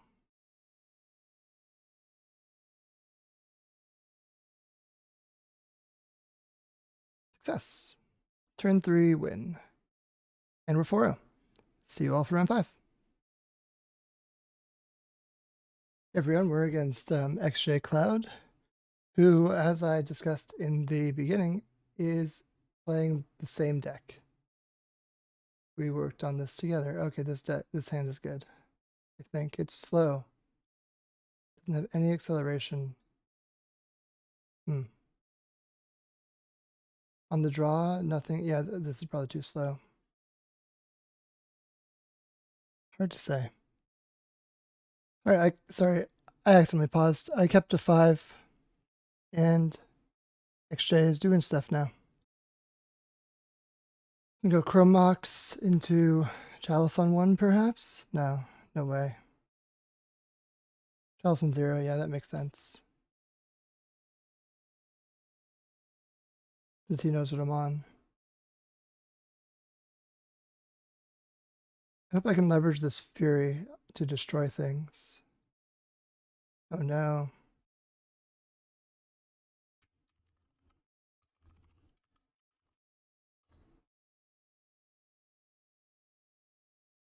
So yeah, I'm being hoisted by my own petard, as they say. They do say that often. Okay, so given that the ring has protection this turn, I'm going to go Fable first. Also, I can technically hardcast a Fury next turn if I need to. So now he's swimming in cards. Got Simian Spirit Guide coming down. Just to kind of hold the fort.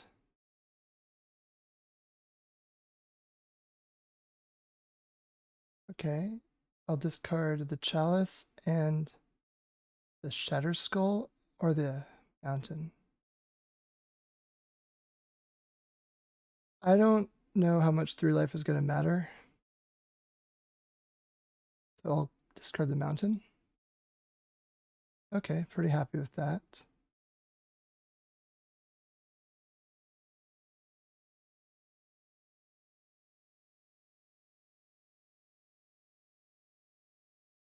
So I can play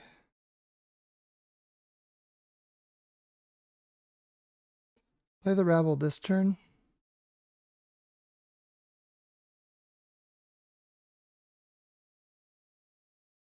That way, if he wants to eat the goblin, it comes through safely. Like, if he wants to eat the token, then this gets through. Or he can trade off.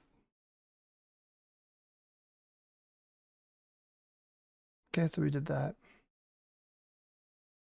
And now he's just going to be swimming in cards. I'm going to have to hope that he doesn't find a Bombardier or replacement ring.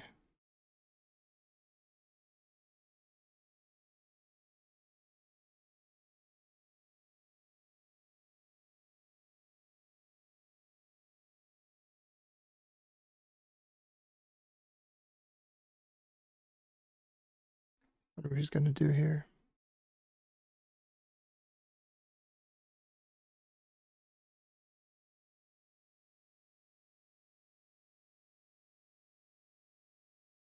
Thinking about it. He's got a lot of options because he's drawing so many damn cards.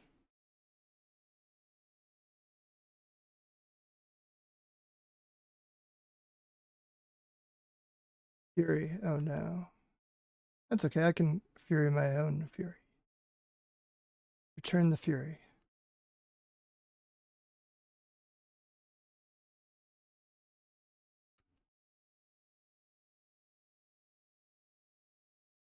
Okay, so if I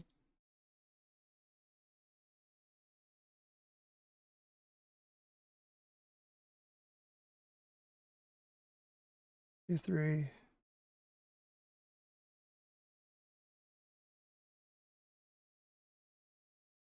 4, 5 to do my own Fury.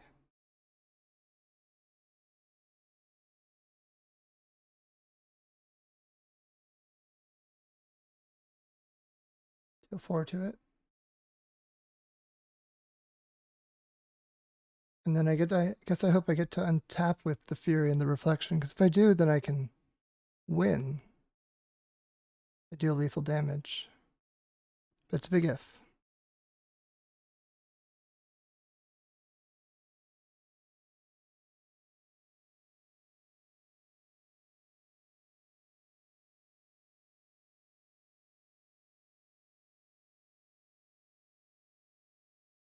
He's obviously got a ton of damage coming in. Like 4 off the ring, going to 7. And then this is like 12 because I can copy Reflection. So my hope is that he doesn't find either a replacement ring to like survive the turn or a Bombardier to like throw the ring at something.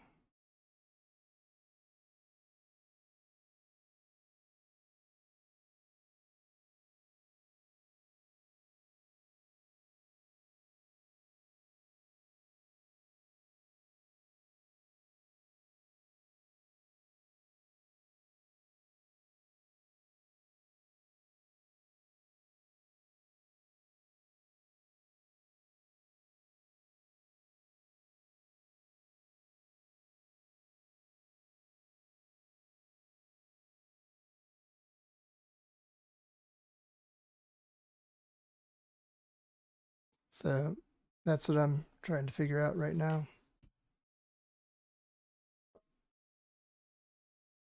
Uh-oh, something's happening. 10 cards in hand, so you know, to be expected. But yeah, this is why we're playing the One Ring. It's really impressive, huh? Too bad it's not on this side, but I do think that 6 they mulliganed with like the no acceleration. I think that lost to too many potential opening hands that XJ could have had. So I think it was right for me to mulligan it. I think I've been playing this pretty well.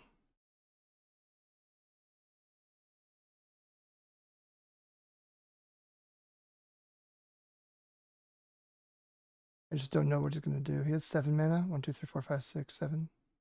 Compared to my 3, 4, and 10 cards in hand. I've got a better board state, but that's all. Okay. Bombardiers.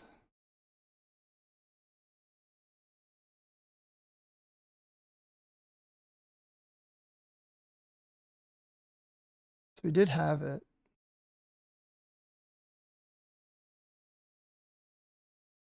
Are they gonna fling something now? Fling the ring at the Fury, that makes sense. I can't block because it says menace.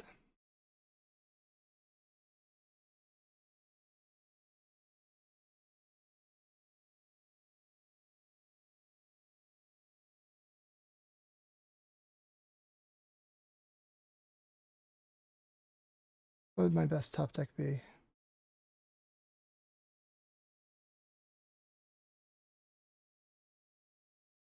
I do not know. Playing out Fable's kind of a bummer here because if I do that, then like this Chalice goes in and just kills the token. Ooh, Bombardier, but I can't use it. Because this Chalice on 0 shuts off my Chalice on 0.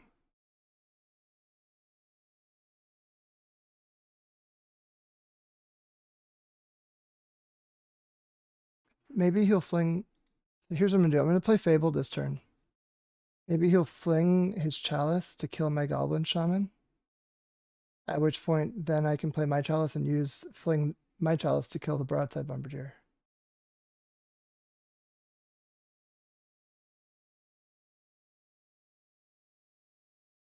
So that's the plan right now.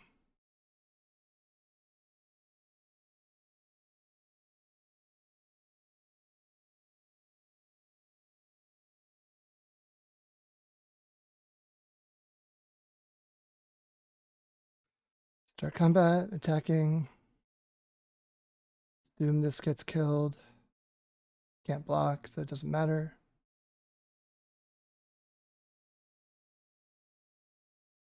Funny, I want this to get killed. This is a sacrificial lamb, sacrificial goblin shaman. Oh no, what's this? Fury? Blood Moon. Okay.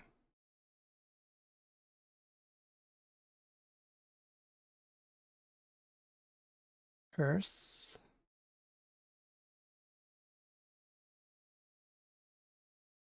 Looking the Chrome Mox, not the Chalice. That's smart.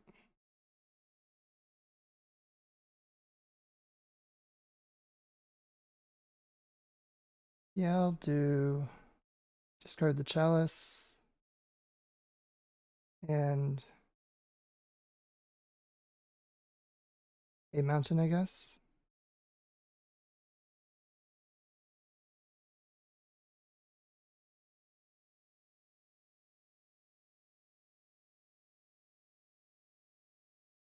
It drew another thing that doesn't work, unfortunately.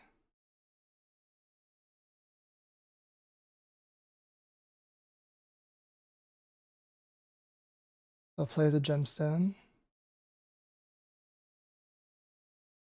And I'm not going to run out this broadside bombardiers into just getting immediately killed. There's like no point doing that. I might be able to finagle a world where I can like attack for 5. Like attack with bombardier and then sacrifice the flipped fable next turn to deal an extra 5, dealing 7 in total damage. That'd be ideal.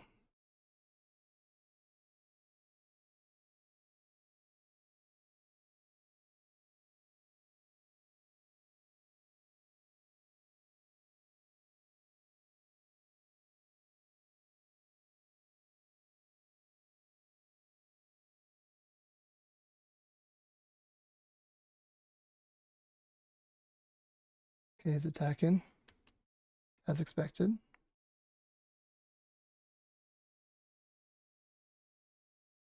Gonna sacrifice anything?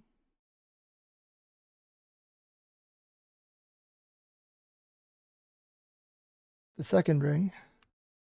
Could do it with the 1 ring, please.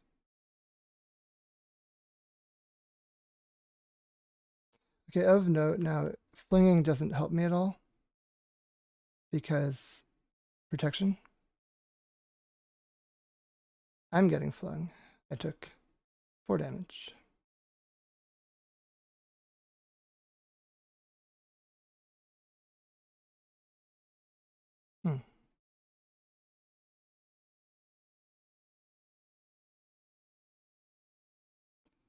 Okay, I will deal 2 damage to this bombardier.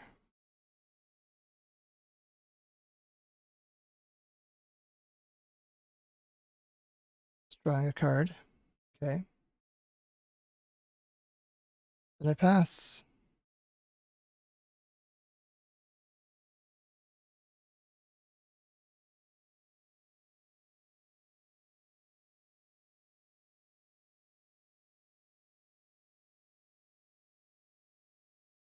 What's gonna happen? Ah, man. I was hoping that was not gonna happen. Rough. Okay. But at least I have a bombardier now. Like, I can attack with it. Okay, I can no longer attack with it. Because now it actually has 2 blockers.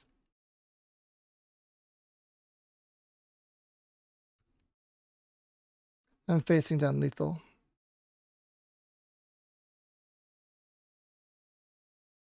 Since I'm facing down lethal, I guess I should just play the bombardier and block. Not ideal, but you know, there's a world where I don't know what I could draw. The One Ring into good stuff, I guess. It takes 7, 8 this turn. Alright, I die. Okay.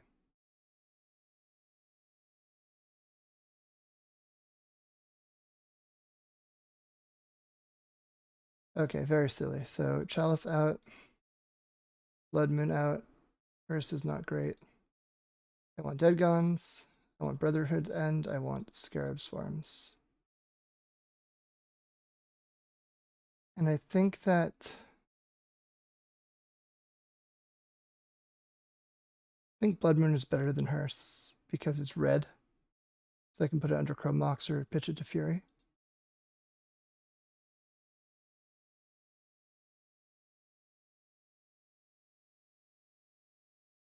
This will be what I do.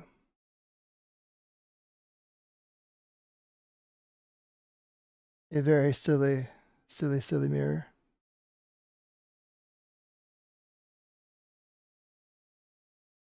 Okay, we're on the play for game 2. Ooh. This is a keep.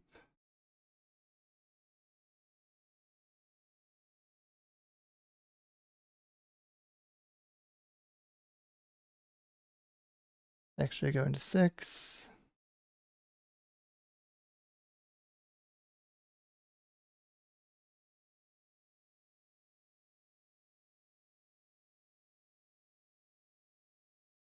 I go City, Rabble, pitch Simian, Spirit Guide, play Rabble.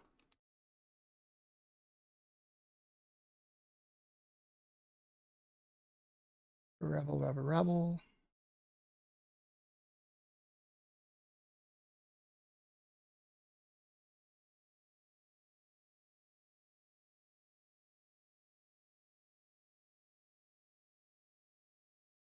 And we're getting in there.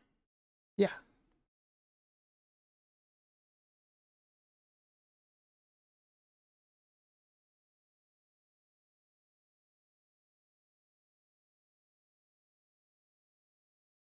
Okay, we do have access to mana, but I don't want to use it just yet.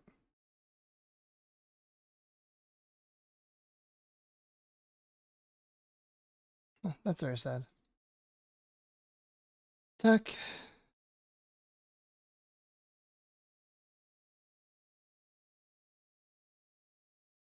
I'm going to be able to get a Fury down. Like, hard cast. If I can. Fable, yeah. So I have lots of ways to remove that token. There's another one.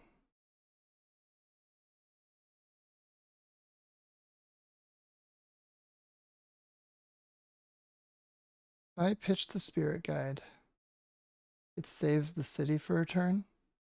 I could like draw a 3-drop and cast it.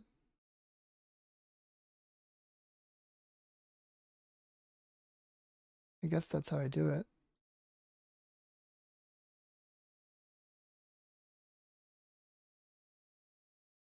Trying to cast my 3 drops over here.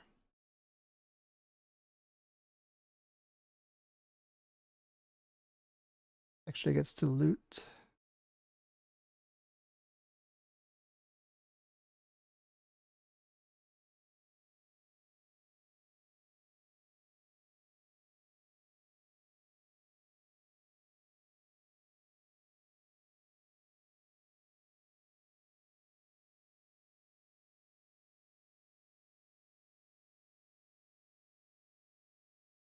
Chose not to use the Fable.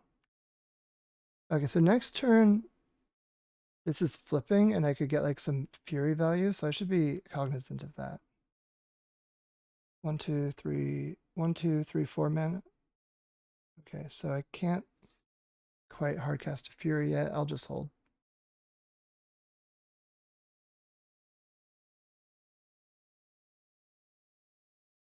Not ideal. Really would have liked to have that Rebel Master stick around, but I guess that's why Dead Gone is so good. It made it dead. Sent it, made it gone. Dead and gone.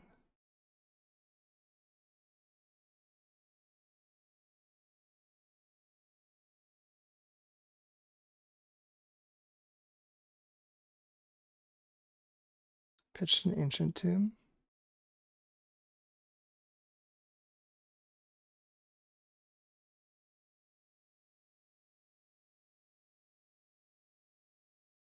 Okay. It's happening second main. Boo. That's really good.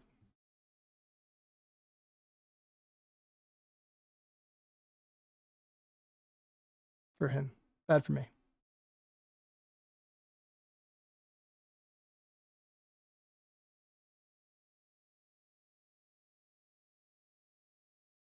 Okay. What's he thinking about? It's like Chromok stuff? Oh no, land.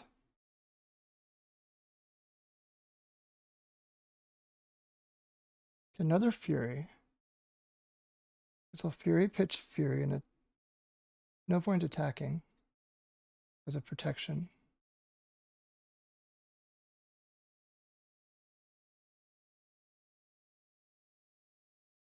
So I just send it back.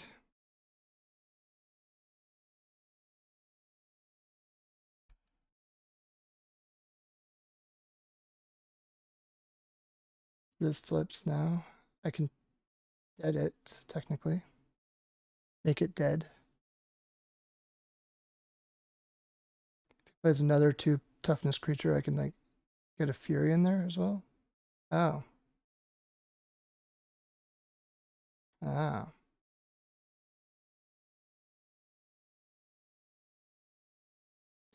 That's rough for me.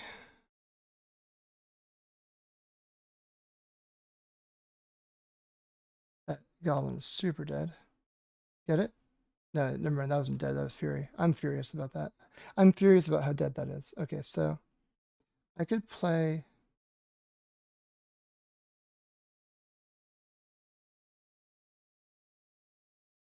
I could play Fable and dead the reflection.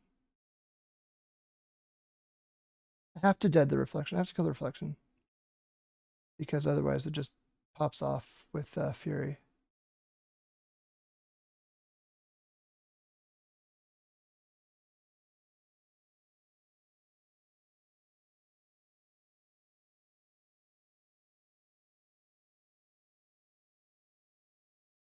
Yeah, so I'll do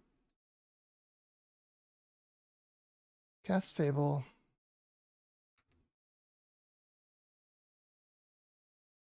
Play land.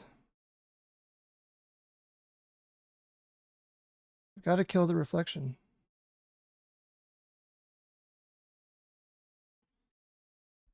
It's not good for me. Getting absolutely trounced by these One Rings, which obviously, you know, we did for this, and this is why. So at least we're proving it works to my own expense.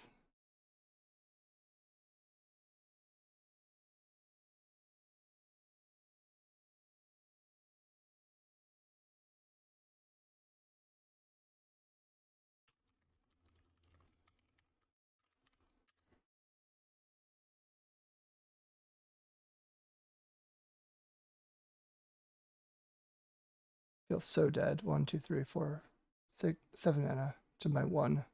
Better board presence. Okay, fine. Sure, why not?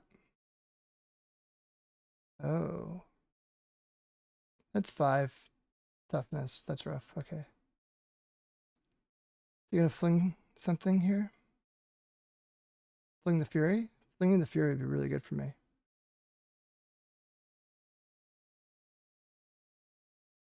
Fling the Ring, damn.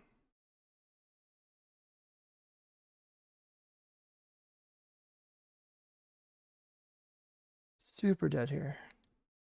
Let's try to draw. That's not gonna do it.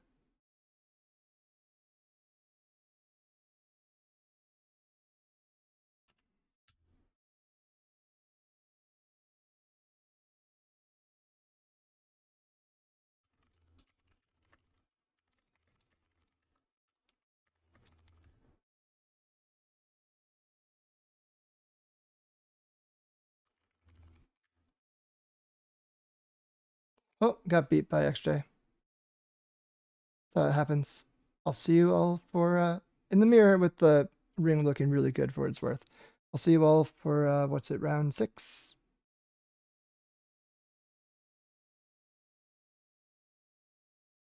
Everyone, we're back for round 6. We've lost the die roll. We're against Paco El Flaco, whose MTG Goldfish suggests that they're on Madness. This hand has a little bit too do nothing, I think, because the Blood Moon shuts off the den. Mulligan it. This hand's a bit better. Keep it. I'll put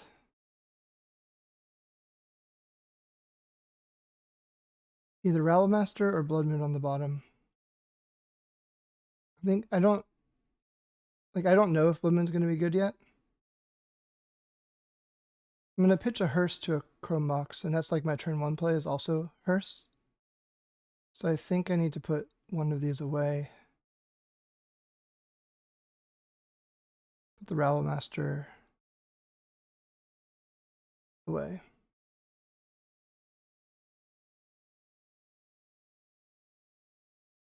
Gemstone.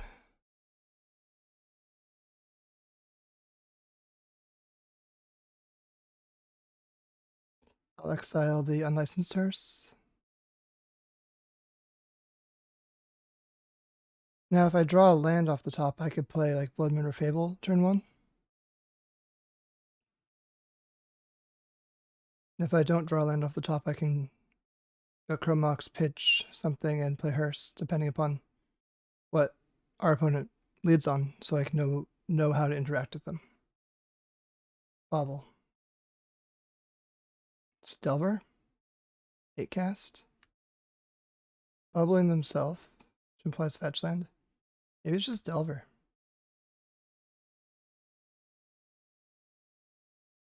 Yep, it's Delver confirmed.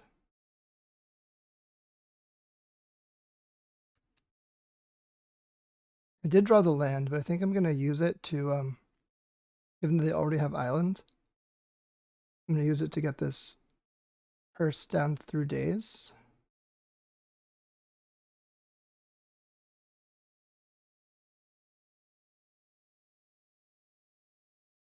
Let's go Chrome Mox. I'll pitch the Blood Moon. I don't know, I'm getting days vibes. Then I can play the Unlicensed Hearse. I can pass. I don't need to use this just yet. Revealed Force of Will. Wasteland coming in, doing Wasteland things.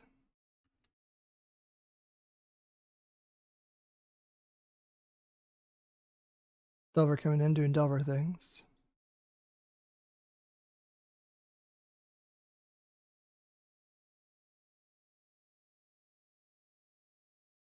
Okay, Chalice on 1.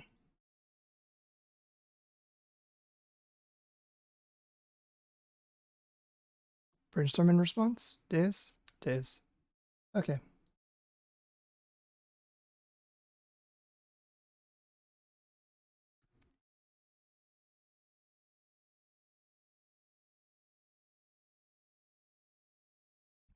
It is good to note that I'm able to keep the opponent's graveyard really small. Ah, that's annoying. You draw like a Fury, even though I know about the Force of Will. So it's unlikely that it's going to work.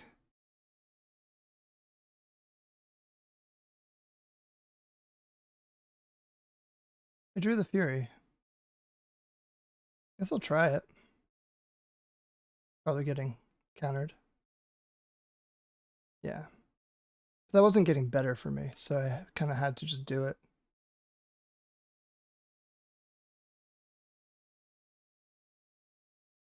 Like maybe he got greedy and just didn't do a extra blue card in hand or what have you. I am getting wasted down to nothing.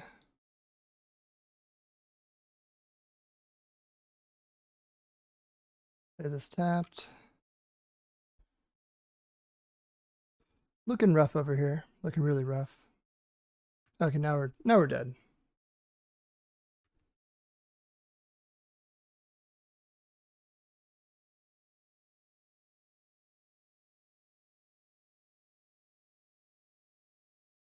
Unfortunate.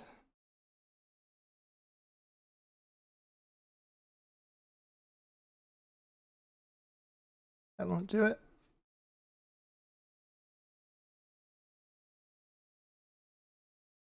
Okay, so against Delver, how do I sideboard? Don't want Blood Moon. And Rabble Master is also pretty bad against them, because it just eats it to bolt and stuff. And cards I do want, I want Dead Gons, I want Pyroblasts, I want Scarab Swarms.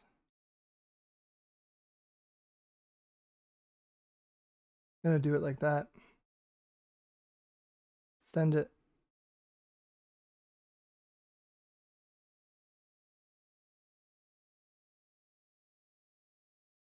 Ugh. Okay.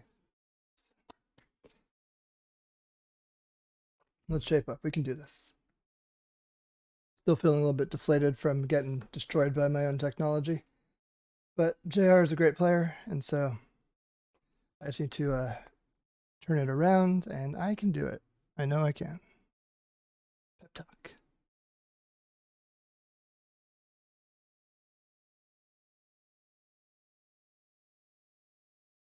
So yeah, I'm in favor of this. On the draw, I might switch out a couple One Rings with a couple Brotherhood's Ends. Just kind of like wipe the board if I'm behind.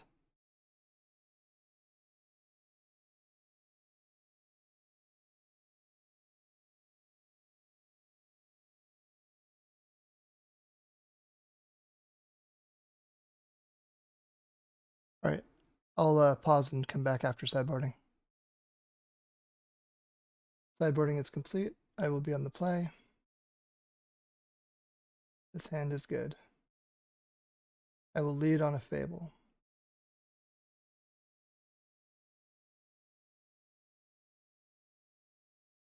And I'll Chrome Mox Pit Shatter Skull Smashing. And go Ancient Tomb Fable. Chrome Mox.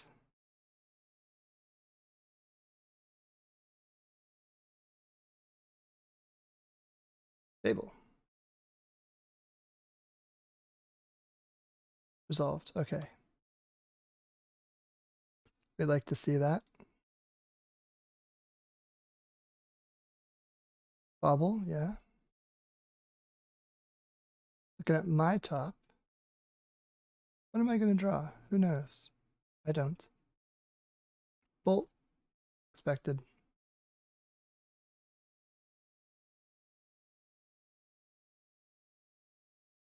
Okay. So yes, I'll discard Mountain and Hearse. Okay, another Fable is good.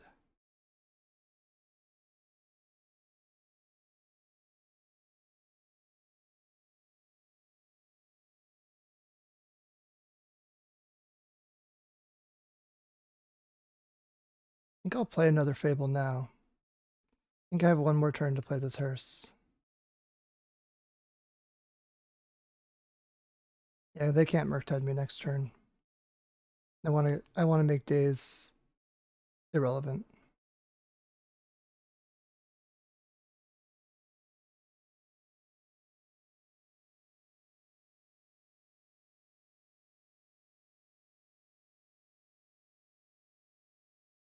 Ooh, that's a good one.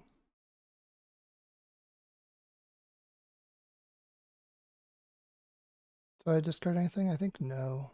Keep it. A combat and attack? Am I allowed?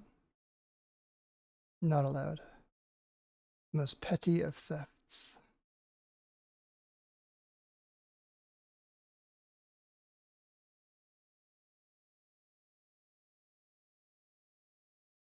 Still a ways off of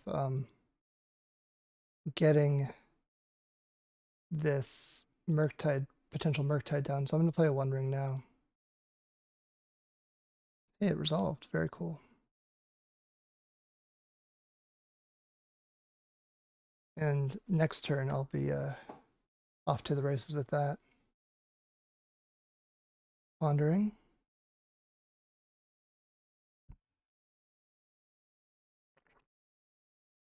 Pondering again. So now I'm going to have to do some unlicensed hearse graveyard maintenance. Delver, yep.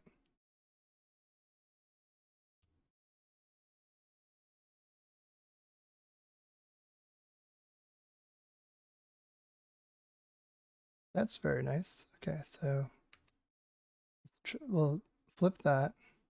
I'll draw cards.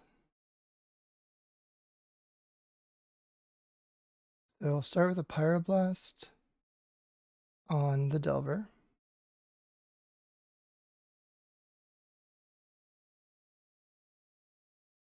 Then I will follow it up with a hearse.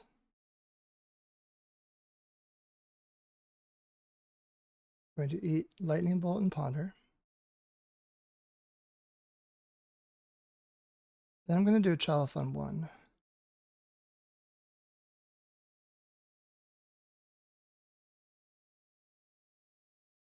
And I'll attack for 2.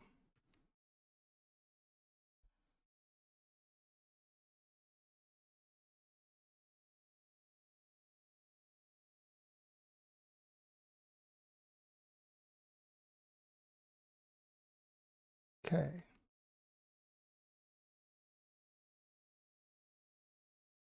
That was a great draw.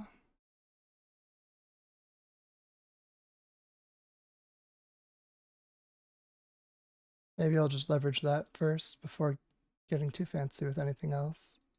Bombardier's in.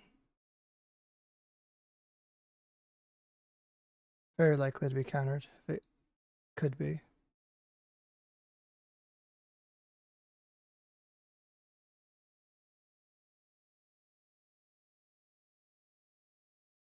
I think I just don't want to take damage, so I'm going to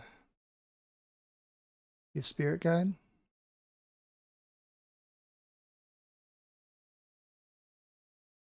And then go to combat. And do lethal attack.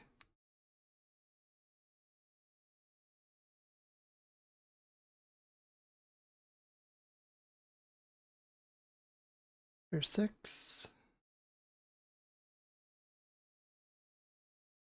And I will throw Chromox. And I will throw this cloned Bombardier. Yeah. Okay, nice.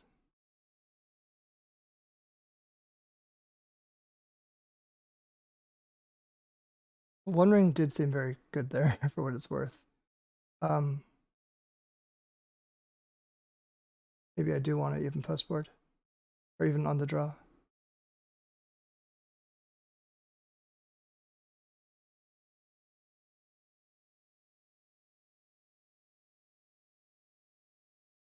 Do I cut like a Chalice to be a little bit more meltdown proof? I don't know.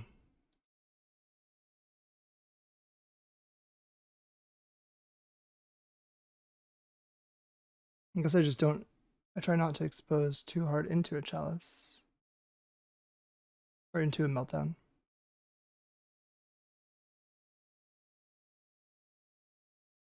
Alright, I'm gonna run it back. That was a good showing for the ring, as per usual. Okay, this hand does not have enough mana, only has a Crumb Mox, so mulligan. This hand does have enough mana. I'm gonna keep it. I just want to figure out what I'm getting rid of, what I'm keeping. I think I'm keeping the hand, getting rid of the smashing.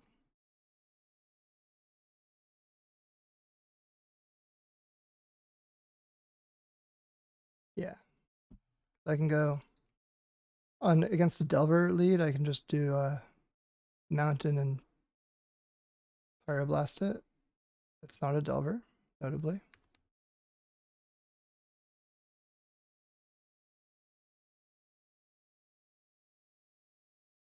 But Dead Gone before it gets Delirium works.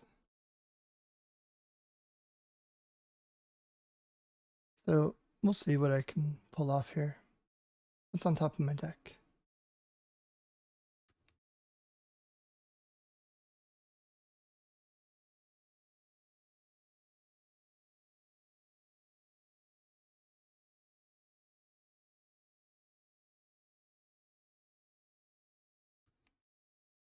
Don't know what's on top of my deck, but I'd like to know.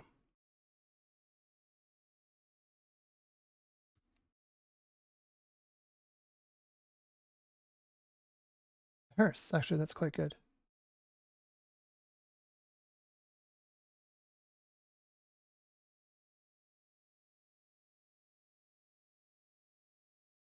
So now my consideration is whether or not I want to lead on Hearse. I mean, I think I do want to lead on Hearse, but like Mountain Spirit Guide plays right into Daze, and I think I just lose that game. So I'm gonna do a City of Traders and Hearse, and then just like kind of get this Dragon's Rage Channeler under control. Because now I can pay for Daze. They might even put something in the yard. Yes, I'm now gonna Monkey Blast the Force of Negation.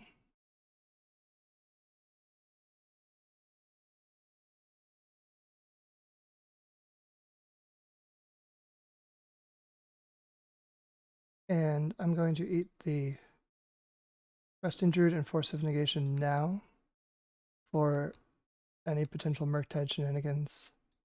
Even though I do have a Pyroblast, I just kind of want to be careful.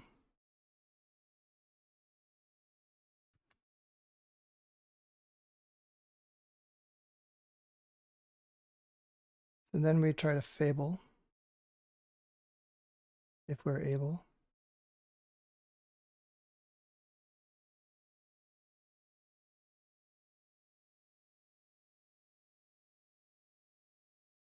Something's happening. Seek the Beast? It looks like a Seek the Beast to me. Yep.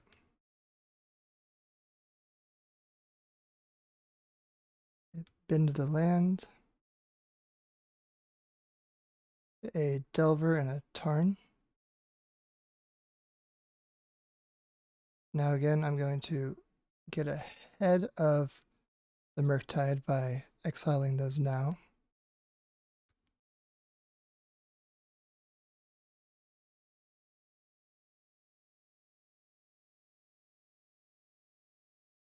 Probably the Questing Druid coming down. Delver and the Questing Druid. Should have played that in the other order then. Oh, bolting my creature, yeah. Makes sense.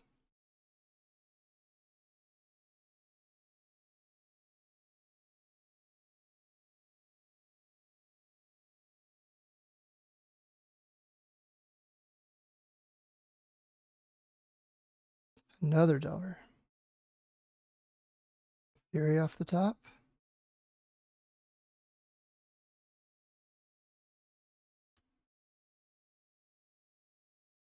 Oh, discard Chrome Mox and Hearse.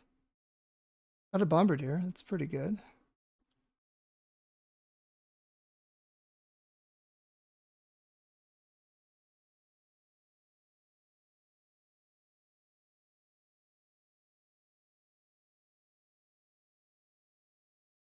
I'm just trying to figure out whether I need to Pyroblast this Delver now. If I can afford to take 2 and play the Bombardier.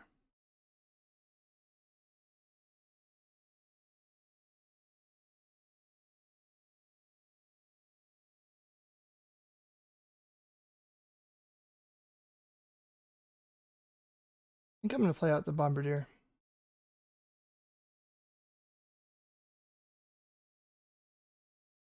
And I guess I'm not going to attack. I can just have it on defense.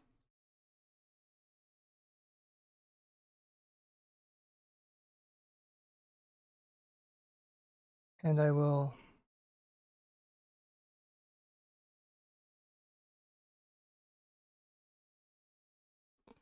So I don't think I'm going to play around Murktide at this point because I A, have the Pyroblast, and B, if my Bombardier gets killed, I want to be able to crew the Hearse to block.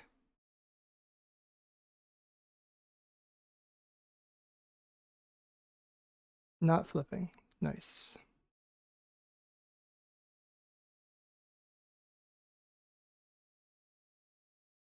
Yep, there's the Druid. Another DRC. A lot of little creatures. Oh man, what a fury this would be.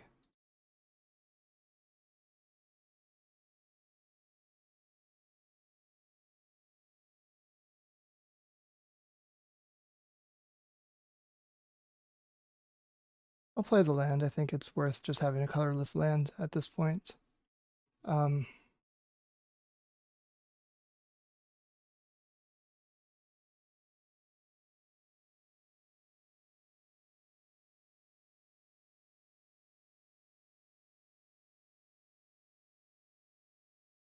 I can do some pretty big attacking as well. At 6/6.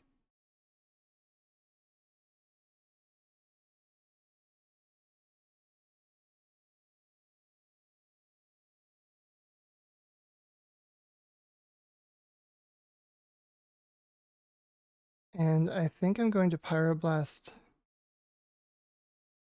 a Delver now so that they don't get 2 looks at the top of their library. Otherwise they get to look and then fetch and then look again.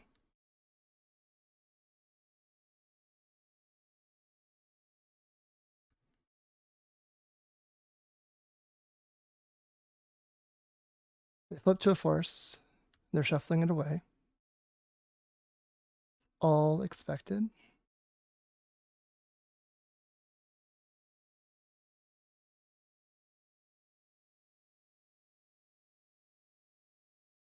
And now I just kind of have to hope the top of my deck is good.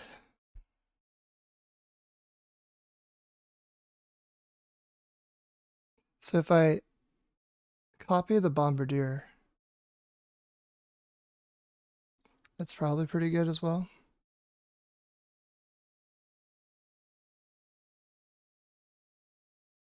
Yep, I take that.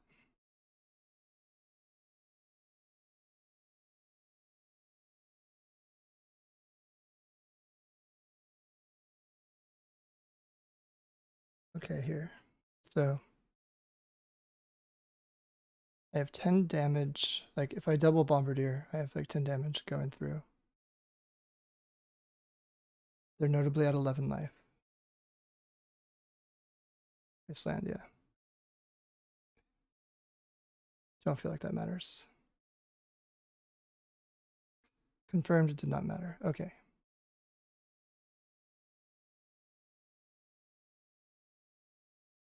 Copy the Bombardier.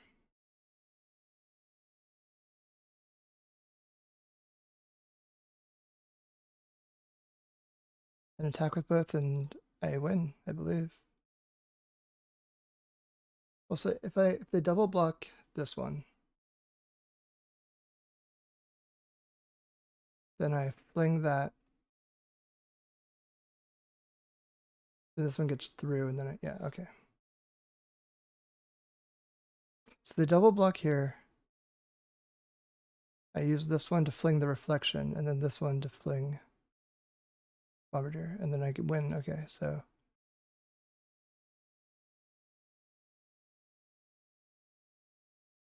attack with both. Okay.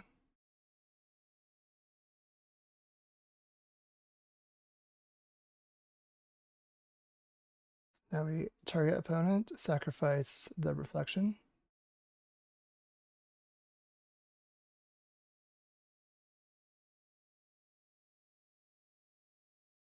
Then we target opponent, sacrifice the Bombardier. And then we get through to win. Fantastic. We did it. 5-1 now. I'll see you for round 7. Hello, we are back for round 7. We're against Skady Thousand. I guess that's how we'd say it. According to their MTG Goldfish history, they're on Nyadepts. A lot of Nyadepts in there. So this is the deck that we should expect to be facing. See if they have, yeah, 3 set Thespian stages, 2 Dark Depths, 2 Sagas, 3 Wasteland. Okay. Yep. Okay, this hand is pretty fast, I guess, and has a way to like beat down.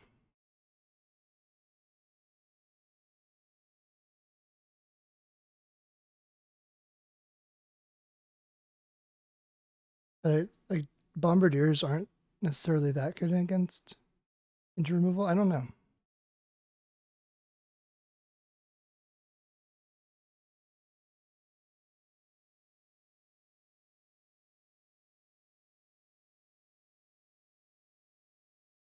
Gonna keep it.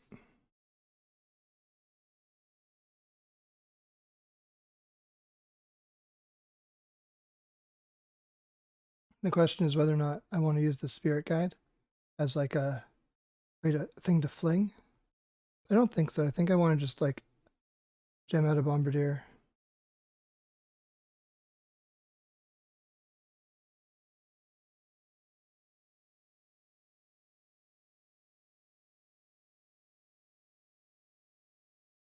Then I can start crunching in.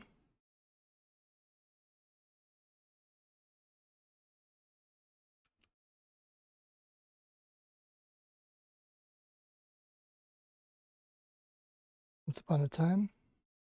So Nyadepts confirmed.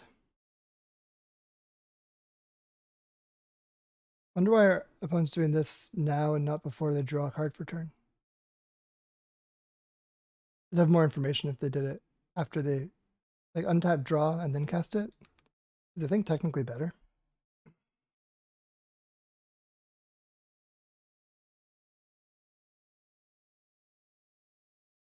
So they found a Reclaimer.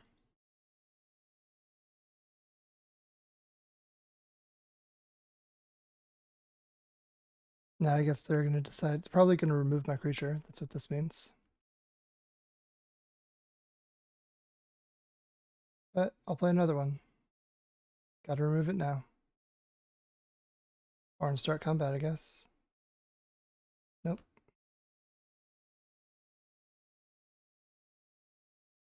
Now if you plow, then I get to deal 5.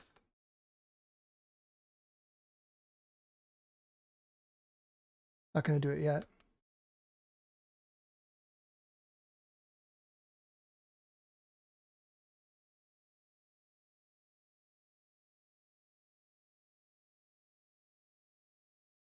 Put a card on top. Probably a plow. If I had to guess.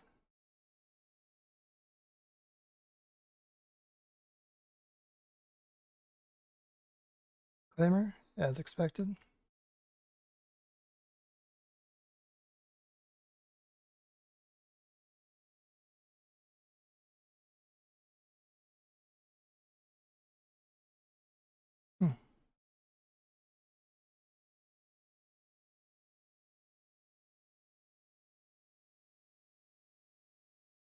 I guess I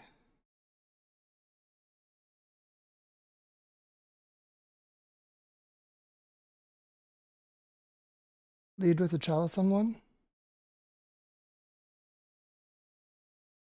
They have to remove it now, otherwise they lose. Crop rot, okay.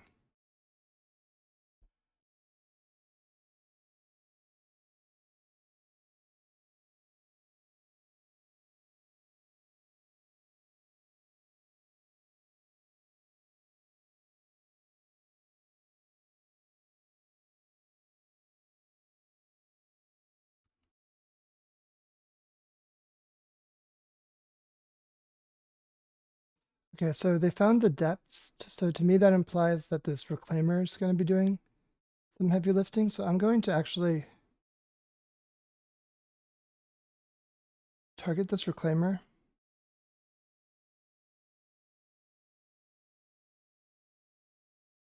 And sacrifice the chalice.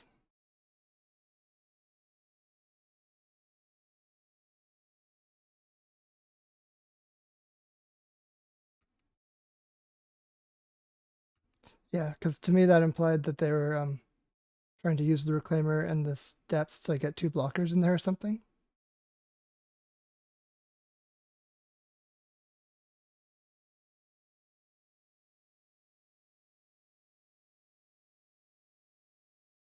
So we'll see what we can do now.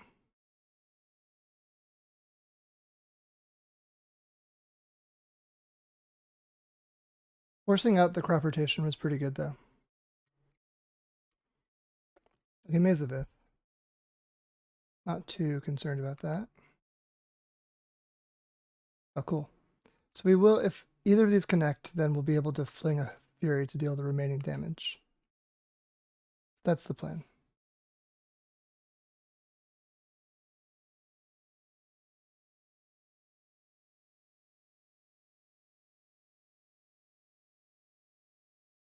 All right. I mean, I'm sacrificing it, but I may as well just like cast it, I guess. 1, 2, 3, 4, 5.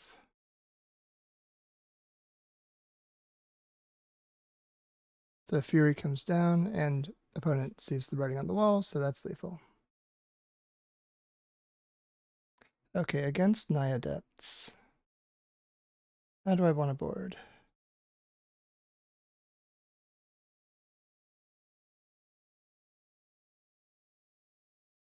So I don't think I want Hearse. I think Fable's pretty vulnerable to their stuff, so let's look at the list again. They're going to bring in 3 Force of Vigors. Wow. Outland Liberator. Prismatic Ending. So they're going to be really blowing up artifacts and enchantments to the point where maybe even Blood Moon's a risk. Because it opens up free Dark Depths. Or maybe it just means that, like, try not to play too aggressively into that.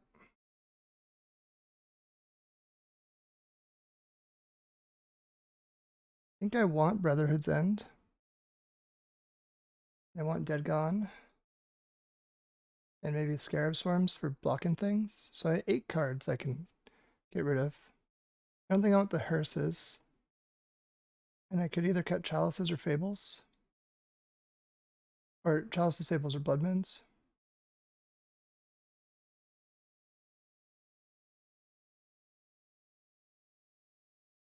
Maybe Fable? It's just a little bit too slow. It doesn't attack cleanly into things.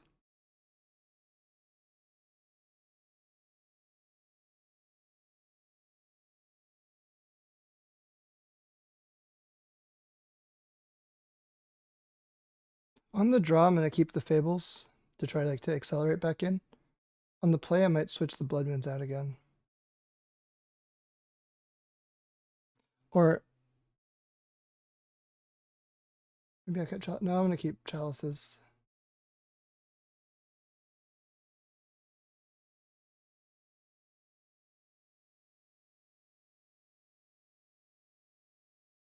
I'm gonna run it like this.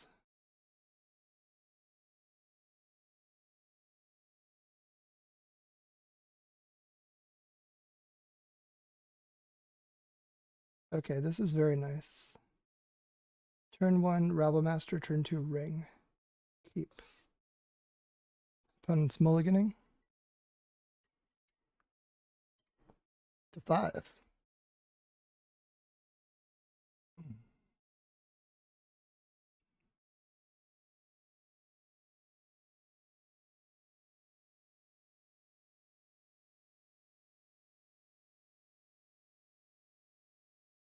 So this is a little bit non-intuitive, I think. But I think I'm going to lead on City Spirit Guide. And the reason I'm going to do that is so that... actually, I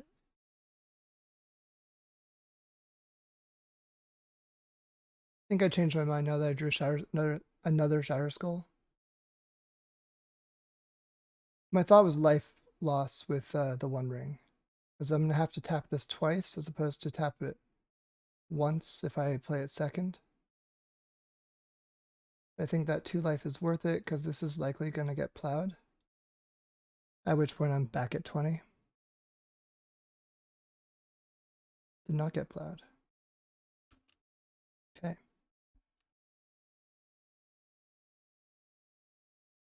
Love to see it.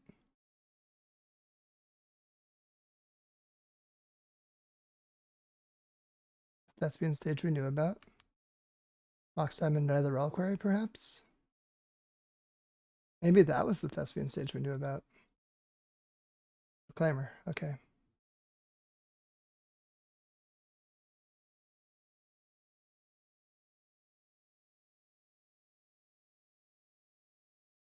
I could just kill the Reclaimer, and I think I like that as a play.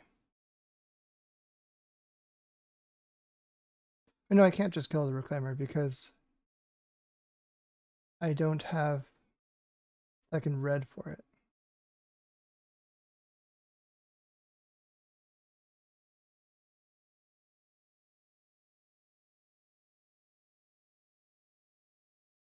That's okay, let's go to combat and attack.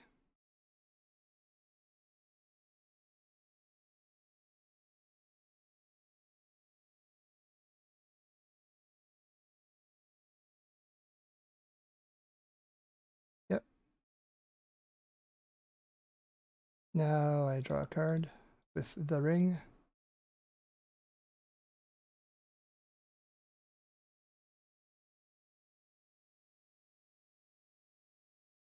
Chalice is not worth casting right now, but I wanted to double check that I didn't want to just like randomly gem it out on 0. But they've already played a Mox Diamond and they, at that point, had 1 card in hand, now up to 2. And so shutting off another Mox Diamond did not feel worthwhile to me.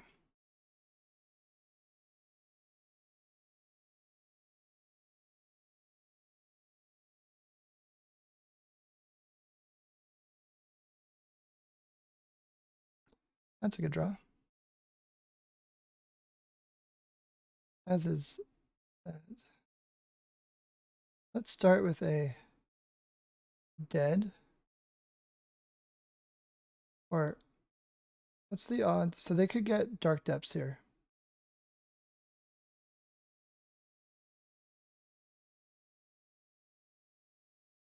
They could get Dark Depths and then like next turn do that, and I'd want to gone it. Make it gone.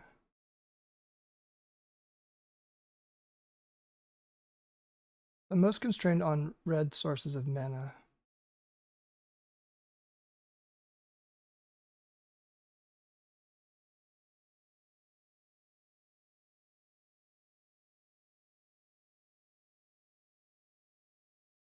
I can start with the Chalice on 1. Then they, if I know they can't crop rotation this turn, which now I know, then I can play another Rabble this turn.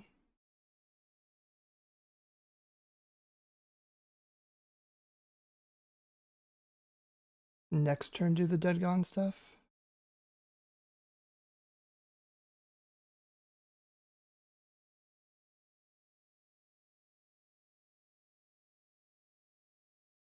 And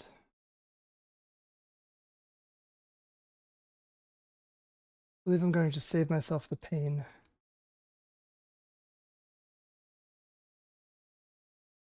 Yeah, because when they tap 2 lands, I won't be able to, literally win, so.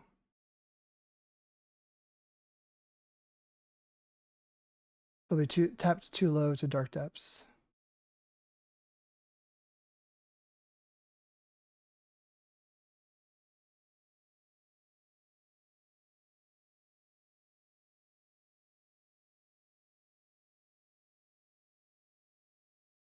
Okay, so the big goblin is going in.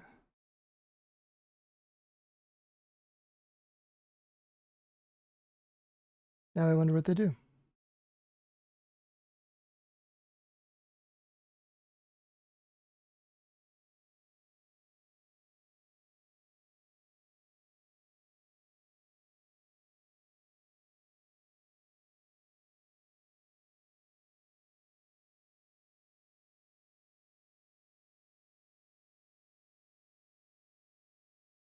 Yep, I think we're okay.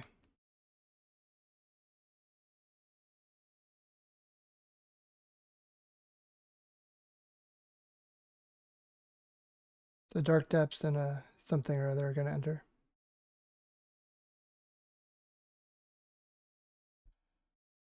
Plains and a Dark Depths.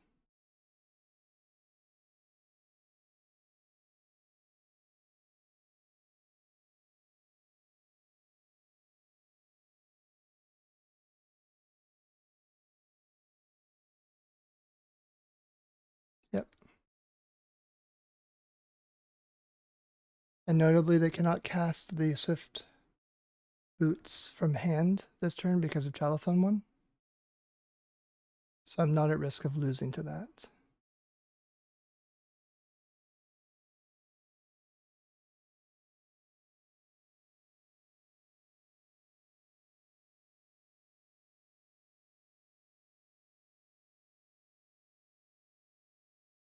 Now we take some pain, but we're going to draw a bunch of cards.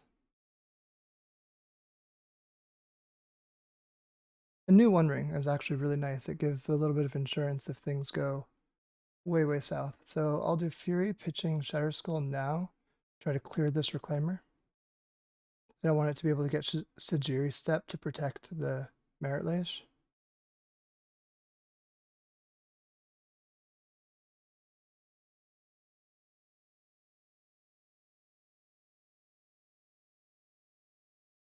And I've noted I have 7 mana, so I can, if I play another land, so I can both Gone and if that goes south, One Ring again to protect myself.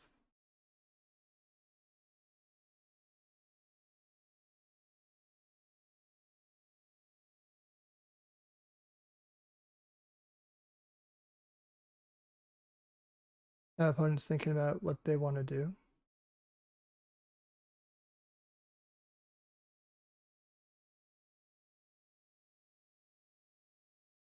Having this Gone in hand feels really good. Makes me think that I have this in the bag.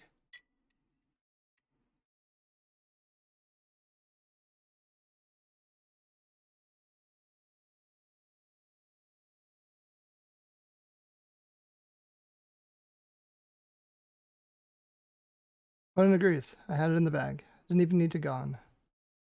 Sweet. We are now 6-1. And winning the next round. See you in a sec. All right, we're here for the 8th round. We're against another Max, Wonder Pro, Max Carini, world's best Doomsday player.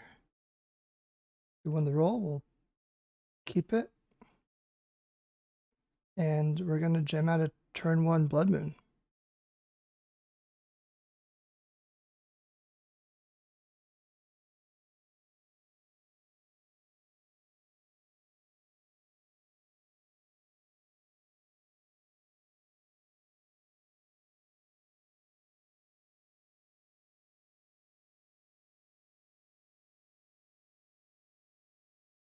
Hopefully the turn 1 Blood Moon is sufficient.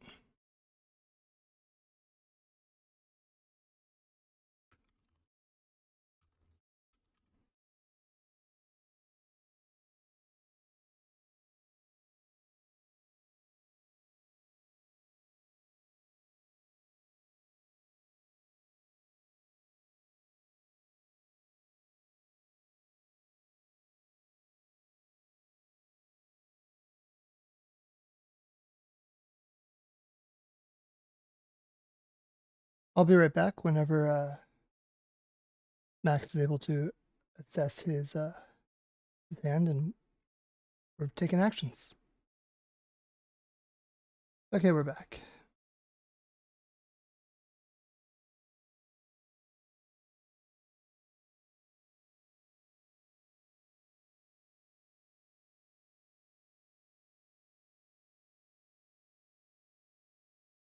So Ancient Tomb, Spirit Guide, Blood Moon.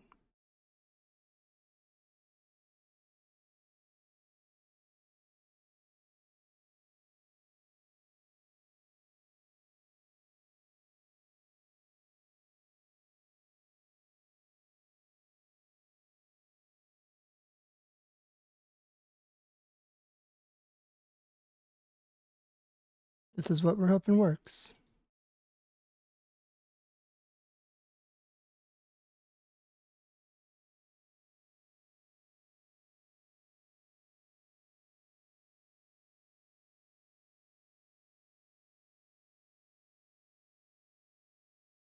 It is my upkeep now. Now it's my main phase. Ancient Tomb, Spirit Guide, Blood Moon.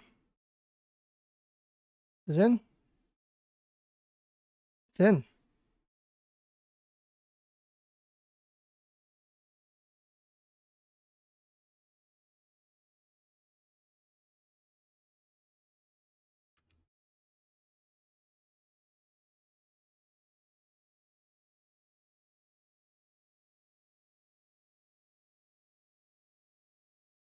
Now, given that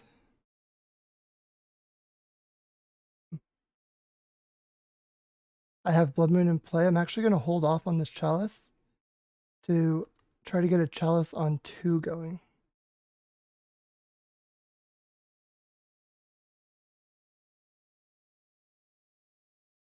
Because Chalice on 2 will mean that Oracle can't resolve.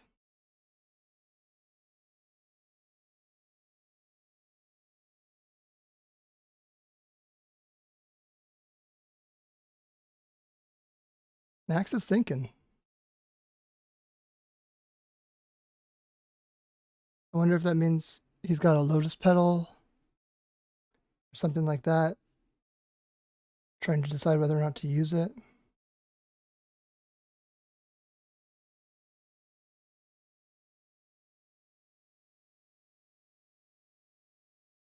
My best draw would probably be Chrome Mox,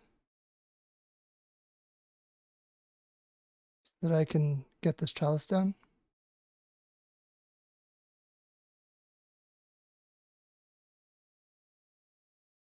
Looking at Max's most recent list, don't appear to be any reanimation effects in the main.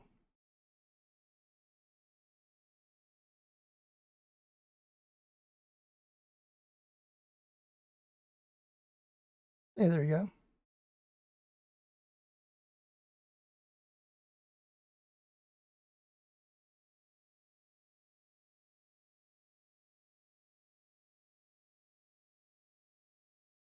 Chalice on 2.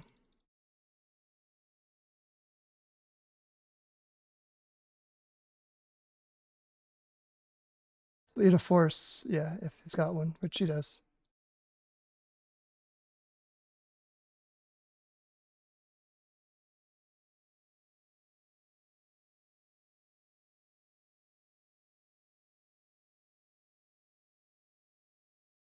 Another mountain. I'll play a Fable, probably. Yeah, play a Fable, then next turn attempt another Chalice on 2.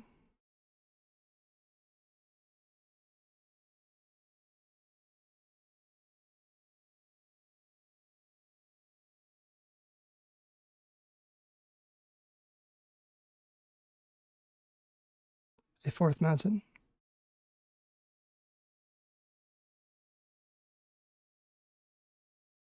I will discard the hearse and only the hearse. Nice.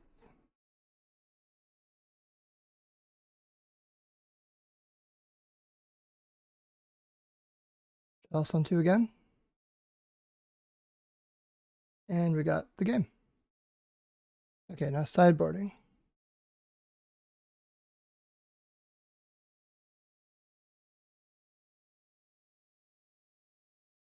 So I don't want Hearse, I don't want Fury.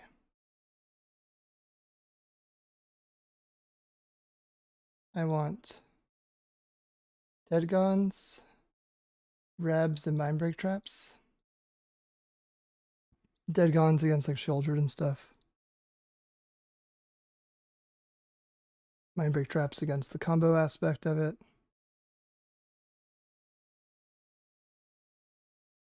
Let's look at Max's post board. So you'll have Force Negations, some Shieldreds, Dismember, Long Goodbye, which kills things uncounterably.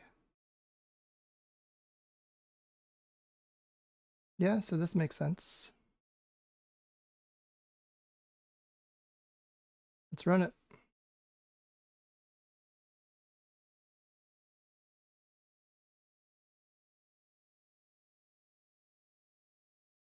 Got the Mindbreak Trap in hand, that's about all we can ask for.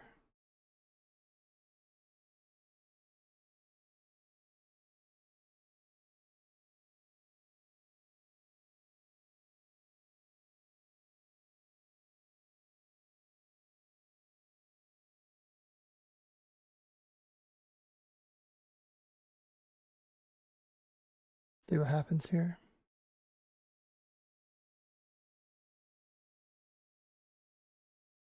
Oh, we don't have Mindbreak Trap anymore. Unfortunate.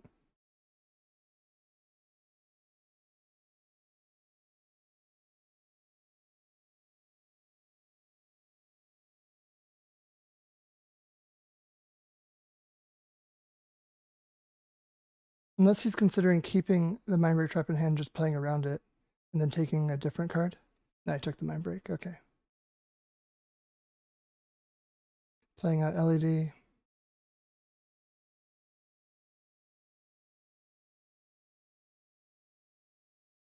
Fable's a good draw.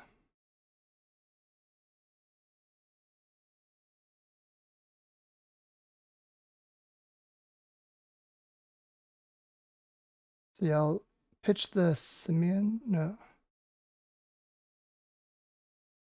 I'm gonna pitch the Deadgon. I just don't think I need it. This way I can beat Daze.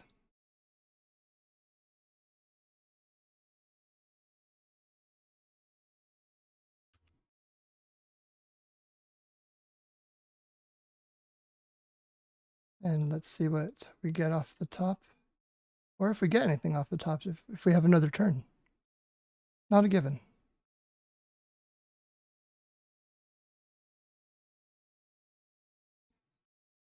I love Doomsday. I play it myself. I've actually won a showcase challenge with it many moons ago.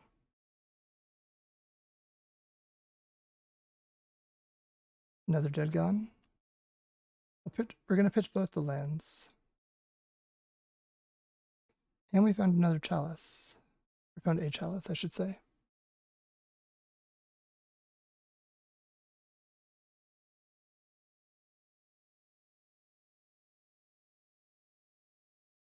First things first, we'll attack.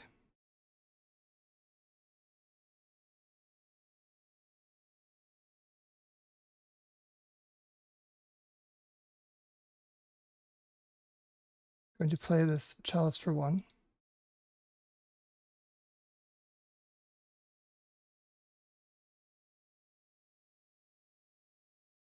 There's a chance it does not resolve. Pretty good chance, to be honest.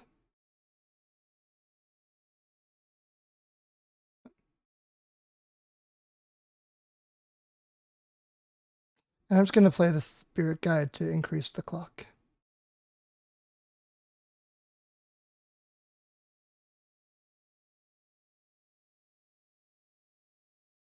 I'd like to win quickly.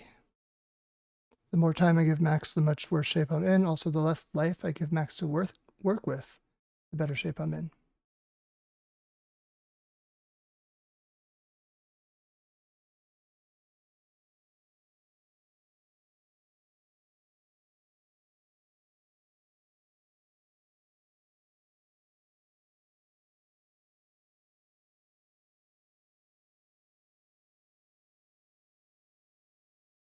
Now I'm just holding on to this Gone, which means I can bounce any Oracle that isn't done with a completely empty hand or empty library.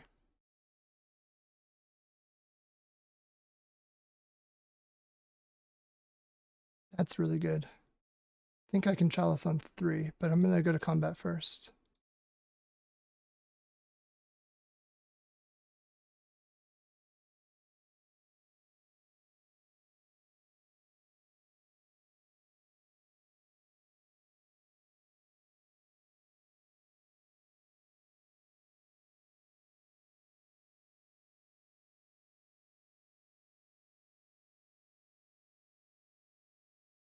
Chalice on 3. Woo! And we're into top 8. Let's go. Oh, yeah. Feel bad for Maxa. He's a great guy.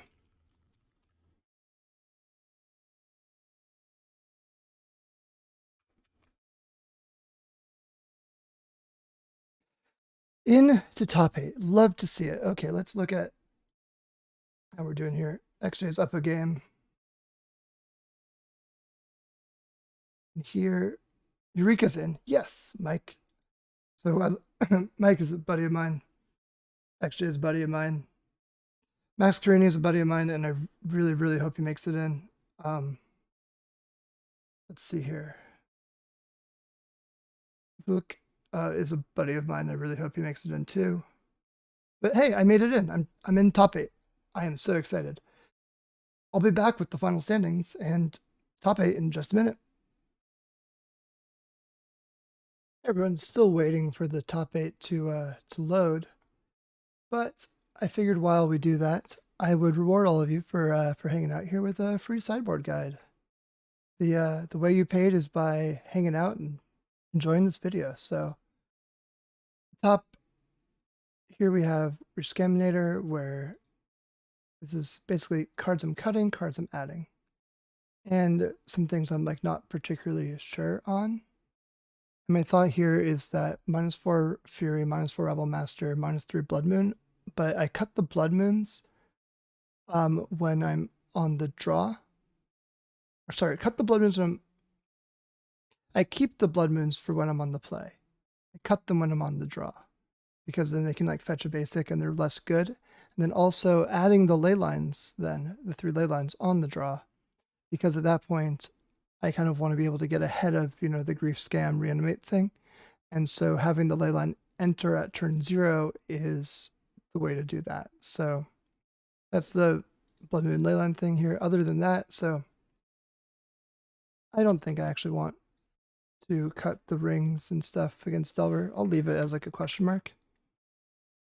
But maybe you cut a ring and added Brotherhood's End. I don't know. Could change play draw as well.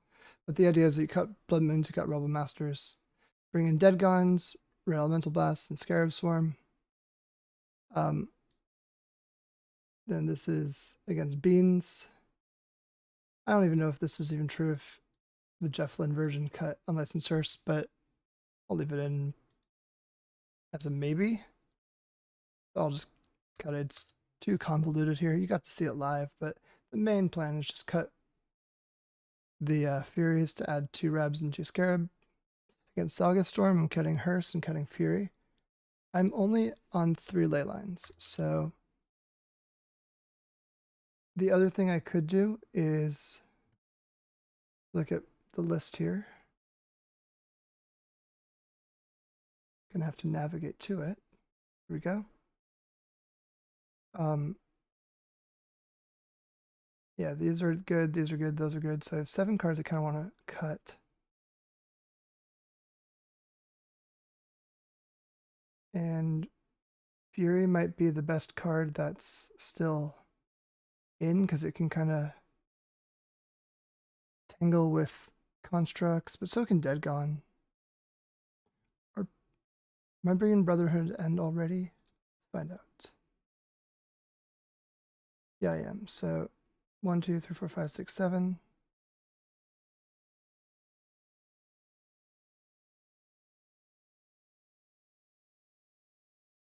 Let's say +1 Dead Gone.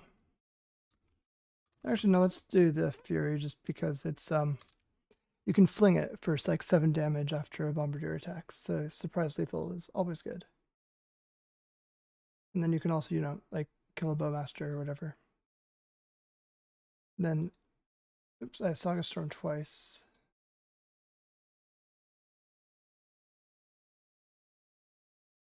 Oh no, that's the plan. I need to add Red Elemental Blast.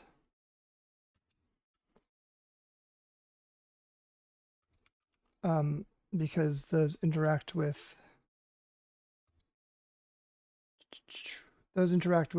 Echo. So this is now 9 cards in. Is there anything else I'd want to cut?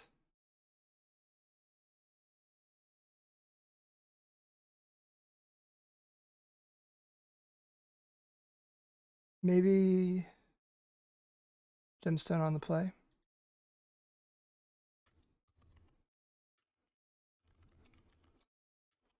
And then I can have the 1 or 2 Brotherhood's Ends in there. That seems probably the better way to do that. Doomsday. This is -4 Hearse, -4 Fury, +4, and then +2 Mindbreak Trap, +2 Reb, +4 Dead Gone.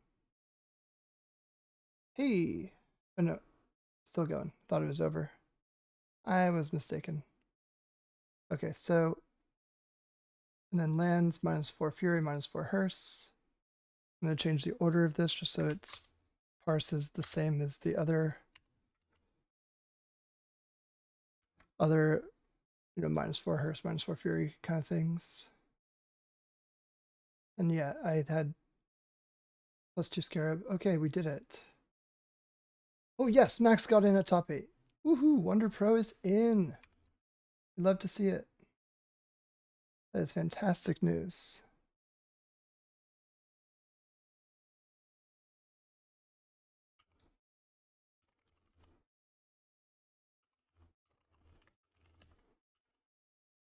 Okay, so Wonder Pro is in. We'd love to see it. And let's look at those breakers. Woo, very nice. So I'm against, I believe, Cephalid Breakfast. Larson. This is going to be fun. Let's quickly go through the rest of the sideboarding. 8 cast, cutting the hearse, adding in Rev and Brotherhood's End, Painter, doing this. Blood Moon Chalice, Mirror, doing this, and then Helmline Saga, doing this. Helmline, not Hemline. Okay. Anyway, I'll see you all in just a minute. Yes, 25% max meta. We've got Maxtortion and Max Carini. Max Gilmore, Max Carini. Also 25% Blood Moon Stompy with the exact same deck list. So we'd love to see it. Let's stay live. No reason to pause for 30 more seconds. So looking at the top 8 here, we've got XJ, Mono Red, myself. Jake is probably on Blue Black Delver. Larson is Breakfast. Wonder Pro is Doomsday. Okay, so let's get into our top 8 match.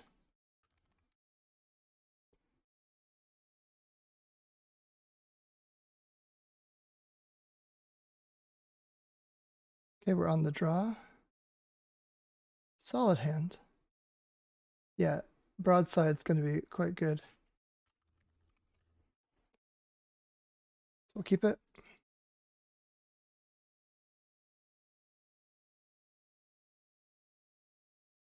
Got turn 1 something or other. Might be turn 1 Chalice, depending upon what I see, what I do. Let's look up Larson's most recent list. I do anticipate that he is on Breakfast, given the other, he's a known, very skilled Breakfast player.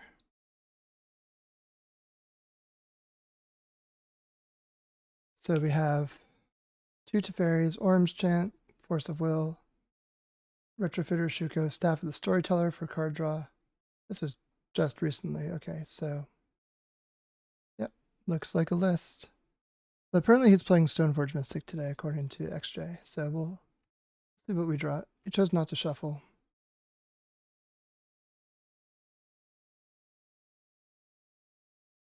I think I'm going to hold this Spirit Guide as a way to pay for days.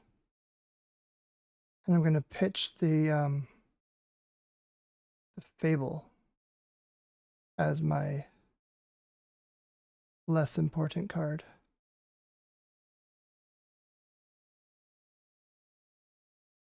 Even the Fables, Rattle Master will make tokens. So my hope here is that this gets dazed and I can exile Spirit Guide to pay for it. It did not get dazed, but we have a Chalice.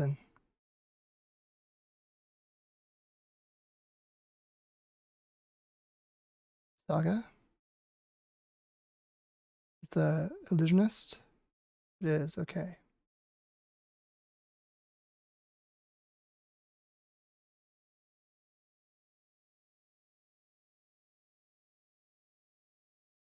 And I think I'm just going to do it trying to play around the days yet again. This gets forced. Yeah, that makes sense. Now, unfortunately, I really need to either draw Blood Moon or a way to kill this Illusionist, or I lose next turn because of Shuko.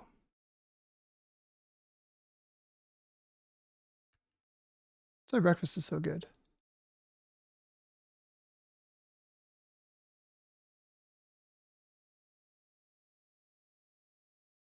Okay, well, we didn't draw it, but maybe we can hold up.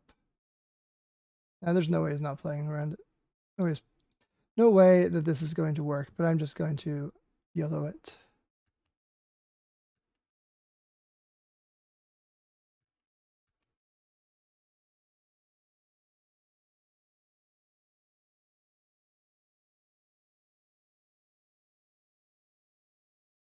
There's the construct. Now I assume that Shuko's coming into play. The only reason I'm not scooping here is I want to see the entire deck list. As breakfast wins, it mills itself out. I want to see what it's got.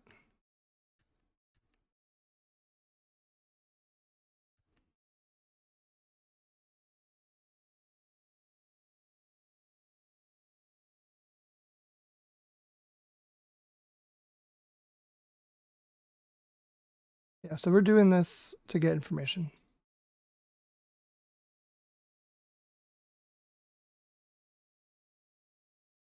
Like we already found out there's main deck sorts of plowshares. Bunch of them.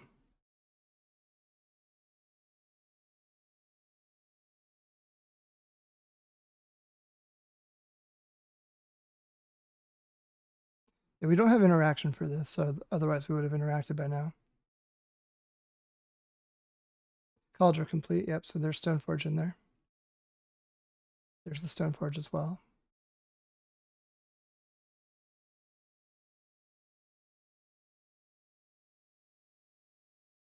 So yeah, we're just learning about the list. I don't see any dazes yet.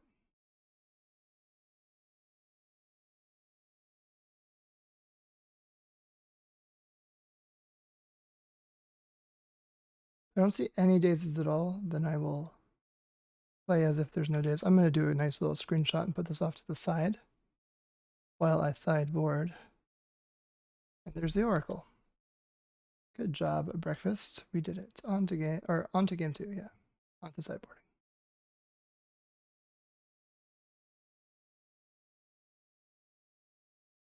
So against breakfast, I want Brotherhood's End, I want Pyroblast, I want Dead Gone, I want Leyline of the Void. Scarab Storm's like a little bit too slow. I don't think I need the One Ring. I think Blood Moon is solid. I don't think I need Rabble Master.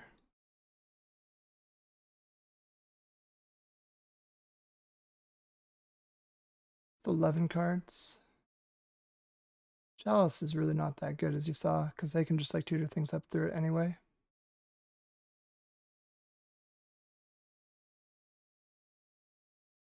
Besides, I want to keep my deads and pyroblasts alive. So yeah, I'll board like this.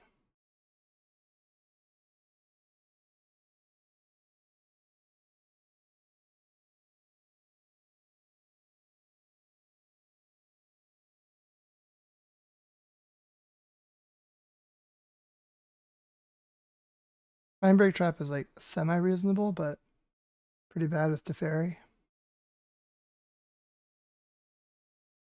This has a turn 1 Hearse. And then doesn't do too much, but I think that's probably okay.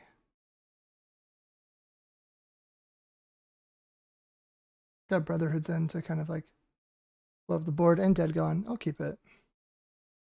Got solid mana. Going to lead on the Hearse.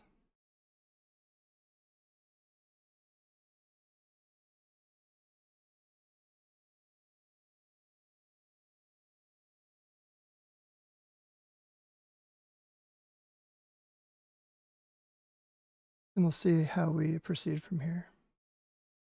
Ponder, okay. So I'll be able to eat these 2 cards now.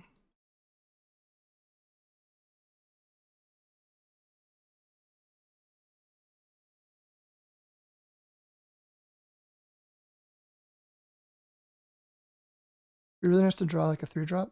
A second Hearse is not bad. So I'll play this out, I'll play Den with the Bugbear, and then I'll play the second Hearse.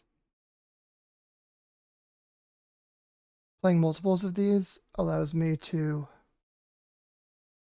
play around something getting removed. Like one of them getting bounced is no longer a concern to me.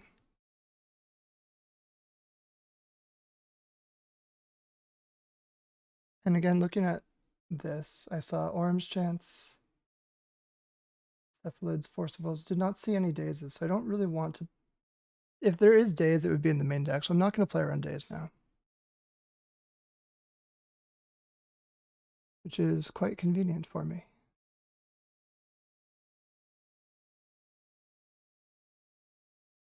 Meticulous Archive coming in.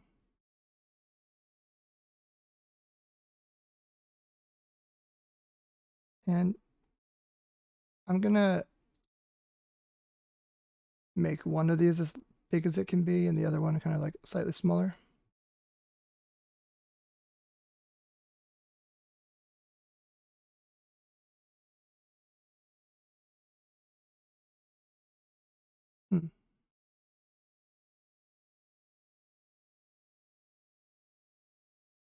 I don't think I play anything yet, because I could like play this out, but then I can't activate the Bugbear, right? Because it costs 4 plus itself to activate. This is 3 mana, so I want to wait a turn. Kind of going to sit on this. Another land would be good.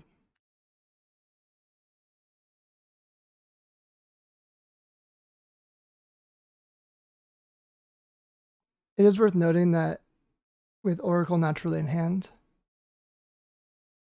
he would be able to win with playing Oracle from hand after milling library. All right, there's the Nomads and Ishuko.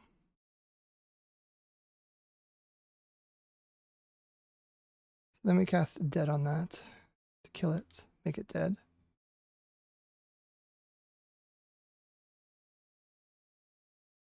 And I'll exile this from my yard. Other than I don't want to blow up my hearses, so I'm not going to use it. I am going to play the Chrome Mox, though. Pitching one of them.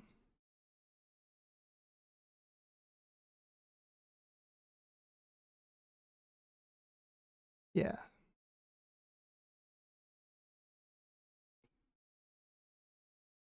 Be a little bit more land to be able to activate this Den of the Bugbear.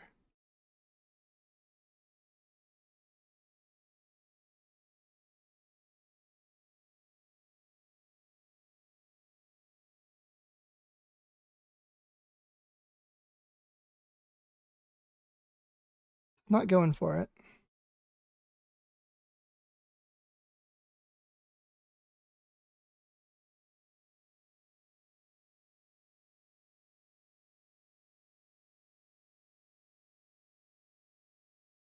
Try something.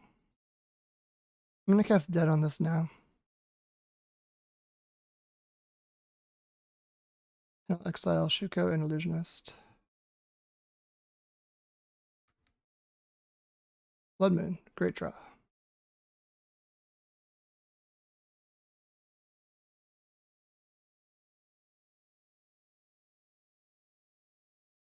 So no more Saga to worry about.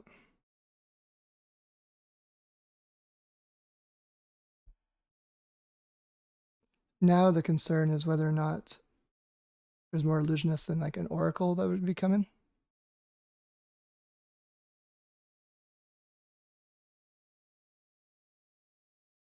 Hey, the monkey.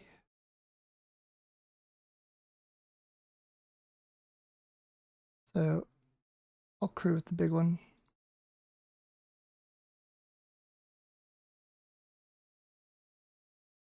And we attack for 9.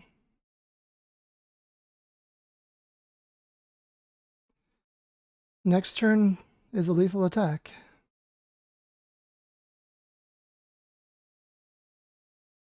Ah, this is why I screwed up. This is greedy, huh? No.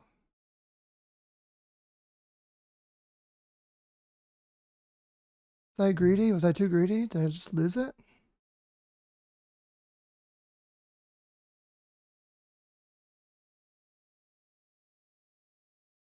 That'd be pretty incredible if I just threw it away. Oh man, I think I did. Wow. If I just left it back, I would have been fine.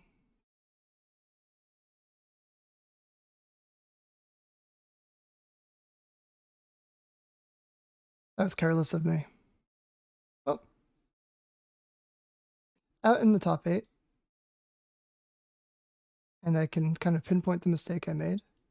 Again, I'm going to wait because, first of all, it's cool to see the list, but also there's a chance that, you know, Oracle is in hand or Dread Returns in hand or something like that.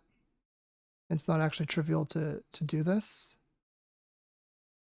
There's the Dread Return in the Oracle, so yeah, I'm dead. Cool, so out in the top 8, but really, really happy with my performance today. Yeah, XJ and I, up until now, were 15-0 in non-mirror matches. He was 8-0, I was 7-1. And I lost essentially just now to what appears to be a misplay. I got a little bit too greedy. But this is how the cookie crumbles. Awesome, this was so much fun.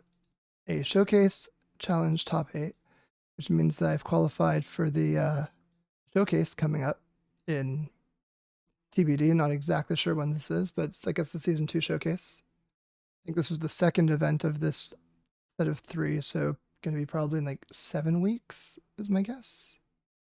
Usually it's like 5 weeks, and then the next one's like 2, and then the 5 weeks out for the next qualifier, and then 2 weeks after that is like the showcase. So 7 weeks from now kind of puts us at all the way through June and somewhere in July.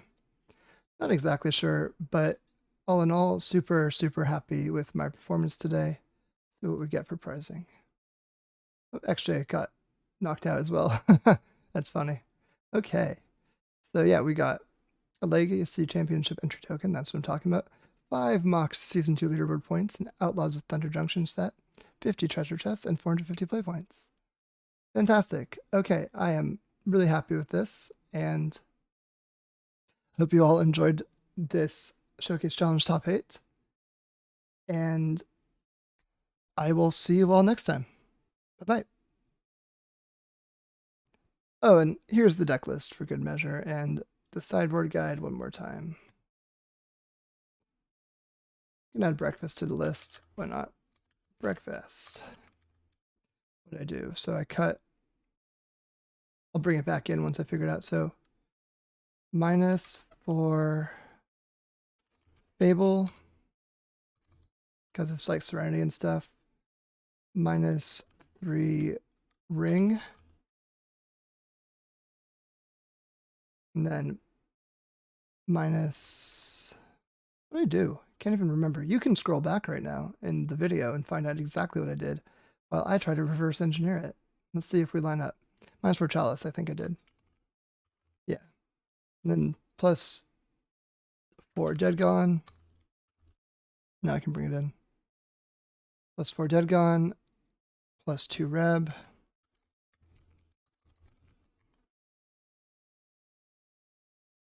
And +2 Brotherhood's End. 3, 4, 5, 6, 7, 8. And then +3 Leyline the Void. So here is how I sideboarded breakfast. Also some little notes about what people in the top 8 are on. Anyway, yeah, breakfast. -4 Fable, -3 Ring, -4 Chalice. 11 cards out. 11 cards in. Okay, so with that, nice little sideboard guide outro. Scrolling through it real quick so you can copy it down. All right. Thanks again for watching this video, and I hope you enjoyed watching me top 8 the Legacy Showcase Challenge. See you all next time. Bye-bye.